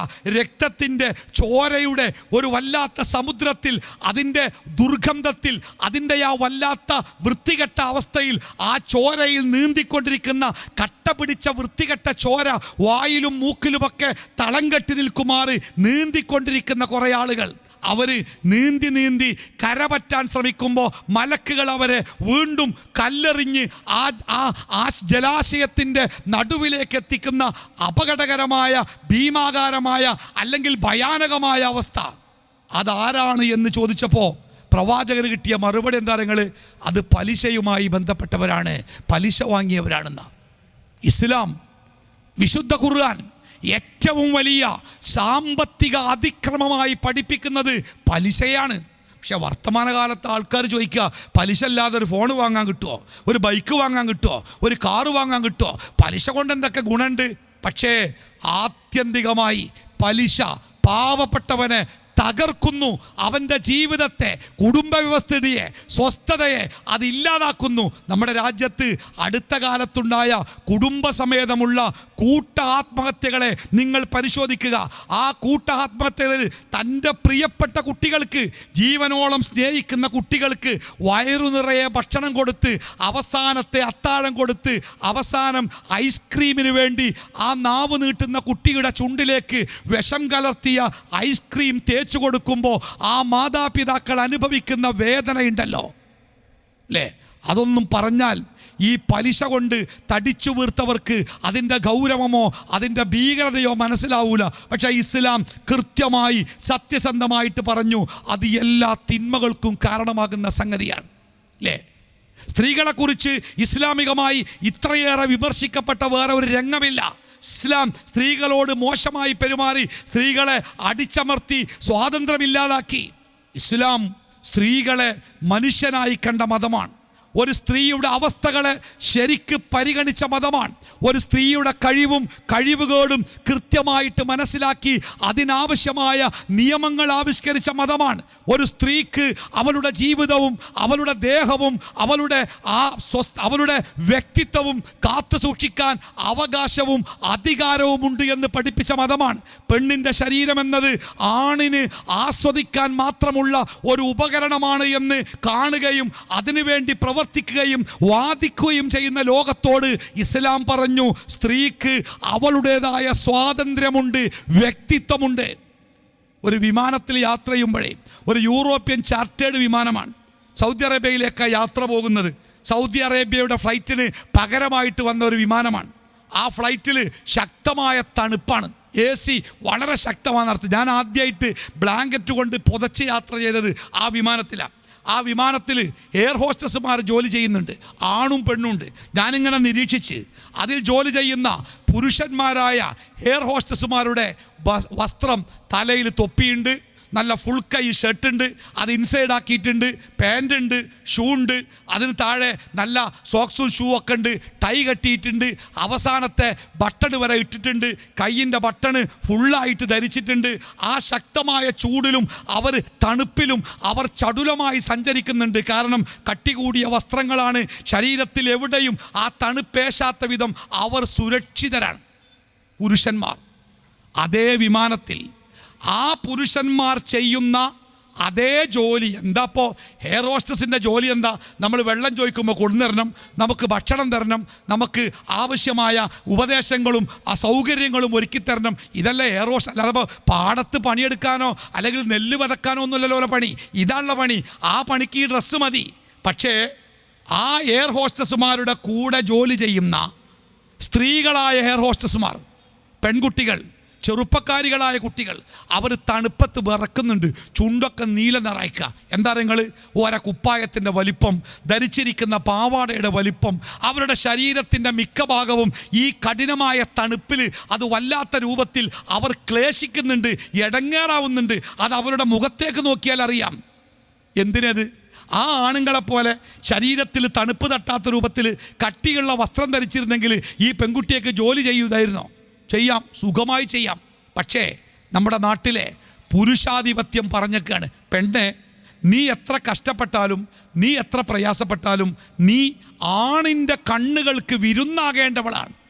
ആ പുരുഷന് ആസ്വാദനവും ആ പുരുഷന് ആനന്ദവുമാകേണ്ടവളാണ്. അതുകൊണ്ട് നീ തണുക്കെങ്കിൽ തണുക്കണം, ചൂടെങ്കിൽ ചൂടാവണം, ഈ കഷ്ടപ്പെടണം. നിനക്ക് സ്വാതന്ത്ര്യമല്ല, നിനക്ക് വ്യക്തിത്വമല്ല, നീ ആണിൻ്റെ കണ്ണിന് വിരുന്നൊരുക്കേണ്ടവളാണ്. ആ ഒരൊറ്റ ഉദ്ദേശം കൊണ്ടല്ലേ ആ പെൺകുട്ടികളെ അത്രയേറെ കഷ്ടപ്പെടുത്തുന്നത്. എന്നിട്ട് പറയാണ്, അവരാണ് സ്ത്രീ സ്വാതന്ത്ര്യത്തിൻ്റെ ആളുകൾ. അവർ സ്ത്രീ സമത്വം, സ്ത്രീ പുരുഷ സമത്വം എന്നൊക്കെ പറയുന്നവർ ഈ ആണിൻ്റെ അതേ ഡ്രസ്സല്ലേ ആ പെണ്ണിന് കൊടുക്കണ്ടേ? അതല്ല ഇപ്പം എല്ലാവരും പറയണേ, ആണിടുന്ന പോലെ പാൻ്റ് ഇടണം, ആണിടുന്ന പോലെ കുപ്പായ ഇടണം. ആയിക്കോട്ടെ, എന്നാ അതേ അവസ്ഥ ഇത്തരം അവസ്ഥകളിലൊക്കെ ഉണ്ടാവട്ടെ. അവിടെയും ആണും പെണ്ണും ഒരേപോലെ ആവട്ടെ. അത് പറ്റൂല. അവിടെ ആ വനിതാ എയർ ഹോസ്റ്റസിന് വെള്ളം കൊടുക്കലും ഭക്ഷണം കൊടുക്കലും മാത്രമല്ല, അവരുടെ ആ ഡ്യൂട്ടിക്ക് വേറെയും ഉദ്ദേശങ്ങളുണ്ട് എന്ന് പഠിപ്പിക്കുന്ന വൃത്തികെട്ട ലോകത്ത് ഇസ്ലാം കൃത്യമായിട്ട് പറഞ്ഞു, ആണും പെണ്ണും അള്ളാഹുവിൻ്റെ സൃഷ്ടികളാണ്. ആണും പെണ്ണും അള്ളാഹുവിൻ്റെ സൃഷ്ടികളാണ്. നാളെ അള്ളാഹുവിൻ്റെ മുമ്പിൽ പാരത്രിക ലോകത്ത് ആണിന് പെണ്ണിനേക്കാളോ പെണ്ണിന് ആണിനേക്കാളോ ഒരു പ്രത്യേകതയുമില്ല. ആണ് നിസ്കരിച്ചാലും പെണ്ണ് നിസ്കരിച്ചാലും, ആണ് സ്വതക്ക ചെയ്താലും പെണ്ണ് ദാനം ചെയ്താലും, ആണ് നന്മ ചെയ്താലും പെണ്ണ് നന്മ ചെയ്താലും അള്ളാഹുവിൻ്റെ അടുക്കൽ തുല്യമാണ്. അത്രയും ഭംഗിയായി പഠിപ്പിച്ച മതം. പക്ഷേ ആ മതത്തിനെ അപരവൽക്കരിച്ച് എന്തൊക്കെയാ പറഞ്ഞത്? പെണ്ണിനെ അടിമകളാക്കി, അല്ലേ? ഇങ്ങനെ ഓരോ രംഗത്തും ഇസ്ലാം മനുഷ്യരോട് പറയുന്നത് ലോകത്തിലെ മനുഷ്യർക്ക് പ്രത്യാശ നൽകുന്ന വിശ്വാസങ്ങളാണ്. നോക്കൂ നിങ്ങൾ, വർഗത്തിൻ്റെ പേരിൽ, വർണ്ണത്തിൻ്റെ പേരിൽ, ഭാഷയുടെ പേരിൽ, മതത്തിൻ്റെ പേരിൽ മനുഷ്യരെ വിഭജിച്ച് അവരെ പ്രത്യേകം ഗ്രൂപ്പുകളാക്കി തമ്മിലടിച്ചും അടിപ്പിച്ചും അധികാരത്തിൻ്റെ ചെങ്കോലും സിംഹാസനവും പണിയാൻ ശ്രമിക്കുന്ന വർത്തമാനകാലത്തോട് ലോകം പറഞ്ഞത് യാ അയ്യുഹന്നാസ് ഇന്നാ ഖലഖനാകും മിൻ ദക്കരിൻ വ ഉൻസ വജഅൽനാകും ശുഊബൻ വഖബായില ലിതആറഫു.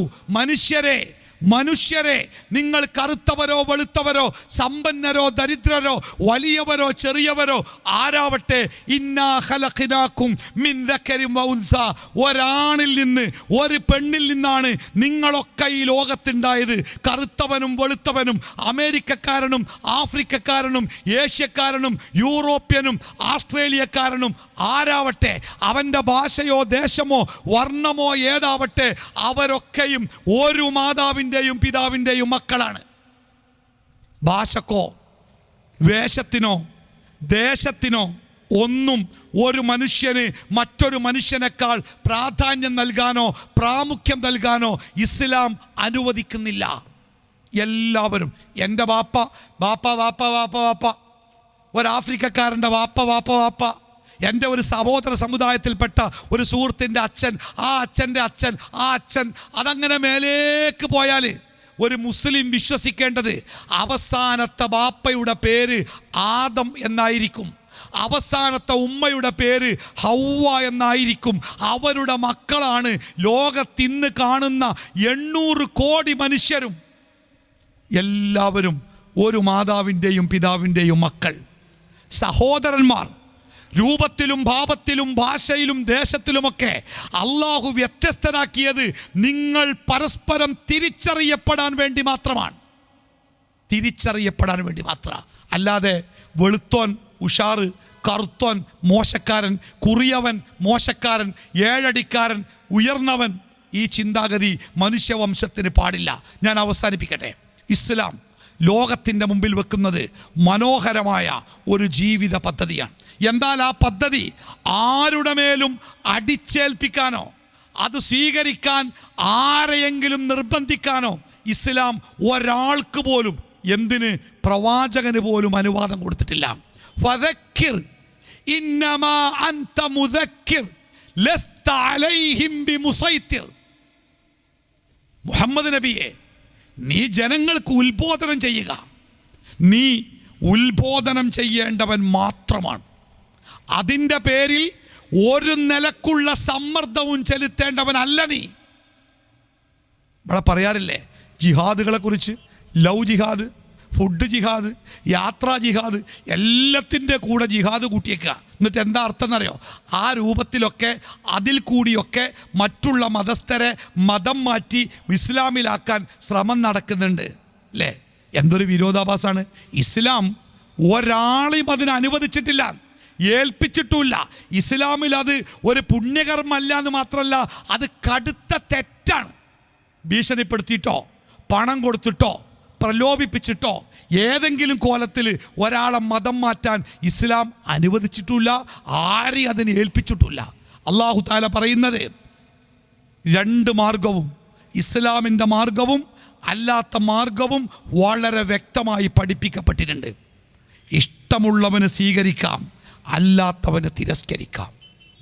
ഇഷ്ടമുള്ളവന് സ്വീകരിക്കാം, ഒരു നിർബന്ധമല്ല. പ്രീണിപ്പിക്കണ്ട, പണം കൊടുക്കണ്ട, ഭീഷണിപ്പെടുത്തണ്ട, പ്രണയിക്കണ്ട, ഒന്നും വേണ്ട, അതിനും വേണ്ടി ഒന്നും ചെയ്യണ്ട. അത് വളരെ അത് ഇഷ്ടമുള്ളവന് സ്വീകരിക്കാം, അല്ലാത്തവന് അത് സ്വീകരിക്കാതെ ജീവിക്കാം. 2 കൂട്ടർക്കും ഈ ലോകത്ത് ജീവിക്കാൻ അധികാരമുണ്ട്. ഈ ലോകത്തിലെ വായു എല്ലാവർക്കുമുള്ള വായുവാണ്. അത് അള്ളാഹു ഒരു കൂട്ടർക്ക് മാത്രം മാറ്റിവെച്ചില്ല. ഈ കാറ്റ് നോക്കൂ, ഈ കടലോരത്തെ കാറ്റ്. ഞാൻ ഷാഹിദിനോട് ചോദിച്ചു, ഷാഹിദെ എങ്ങനെയുണ്ട് പ്രസംഗിക്കാൻ, മൈക്കൊക്കെ സുഖമാണ്? പറഞ്ഞു സുഖമാണ്, കുഴപ്പമില്ല, നല്ല കാറ്റ് ഫ്രീ ആണ്, അതുകൊണ്ട് എത്ര നേരെയും പറയാം. ഓക്കെ, നിങ്ങൾ ഈ കാറ്റ് എല്ലാവർക്കും കിട്ടണില്ലേ? പടച്ചോൻ കാരുണ്യവാനാ. വിശ്വസിച്ചവർക്ക് മാത്രം കാറ്റും വിശ്വാസമില്ലാത്തവർക്ക് ചൂടുണ്ടോ? ഇല്ലല്ലോ. മഴ പെയ്യുമ്പോൾ എല്ലാവർക്കും അല്ലേ, ഭക്ഷണം കിട്ടുന്നത് എല്ലാവർക്കും അല്ലേ, സൂര്യൻ്റെ വെളിച്ചം എല്ലാവർക്കും അല്ലേ. പിന്നെ എന്തിനാ നമ്മൾ മനുഷ്യന്മാരെ വേർതിരിക്കണത് ഈ ലോകത്ത് അല്ലേ? അള്ളാൻ്റെ കാരുണ്യം എല്ലാവർക്കുമാണ്. അള്ള എല്ലാവരോടും കരുണ കാണിക്കുന്ന ഈ ലോകത്ത് പിന്നെ നമ്മളെന്തിനാ മതത്തിൻ്റെ പേരിൽ, വർഗത്തിൻ്റെ പേരിൽ, വർണ്ണത്തിൻ്റെ പേരിൽ ചേരിതിരിഞ്ഞ് എന്തിനാ വെറുക്കുന്നത്? എന്തിനാണ് മതിൽക്കെട്ടുകൾ? അതുകൊണ്ട് ഞാൻ അവസാനിപ്പിക്കട്ടെ. ഈ ക്യാമ്പയിനിലൂടെ ഇസ്ലാം ലോകത്തോട് പറയുന്നത്, മുഹമ്മദ് നബി സല്ലല്ലാഹു അലൈഹി വസല്ലമ ഈ ലോകത്തുണ്ടാക്കിയ ഒരു നവോത്ഥാനമുണ്ട്, മാനവികതയുടെ നവോത്ഥാനം. ആ നവോത്ഥാനത്തിൻ്റെ ശരിയായ മാതൃകകൾ ലോകം ഉൾക്കൊള്ളുകയും ആ നവോത്ഥാന മാതൃകകളിലൂടെ മനുഷ്യന് ലഭിക്കുന്ന മഹാ നന്മകളെക്കുറിച്ച് ലോകത്തെ മനുഷ്യരെ ബോധ്യപ്പെടുത്തുകയും ചെയ്യുക എന്നതാണ് ഇസ്ലാം. പേടിക്കേണ്ട ഒരു ദർശനമല്ല, ഇസ്ലാം അകറ്റി നിർത്തേണ്ട ഒരു ദർശനമല്ല. ഇസ്ലാമിനെക്കുറിച്ച് അറിയുന്ന, ഇസ്ലാം എന്താണെന്ന് മനസ്സിലാക്കിയ, ഇസ്ലാമിക ജീവിതത്തിൻ്റെ മനോഹാരിത മനസ്സിലാക്കിയ എല്ലാവരും പറയും ജാതിഭേദമന്യേ. ഇപ്പം നമ്മുടെ നാട്ടിൽ അതൊരു ചർച്ചയുള്ളോ.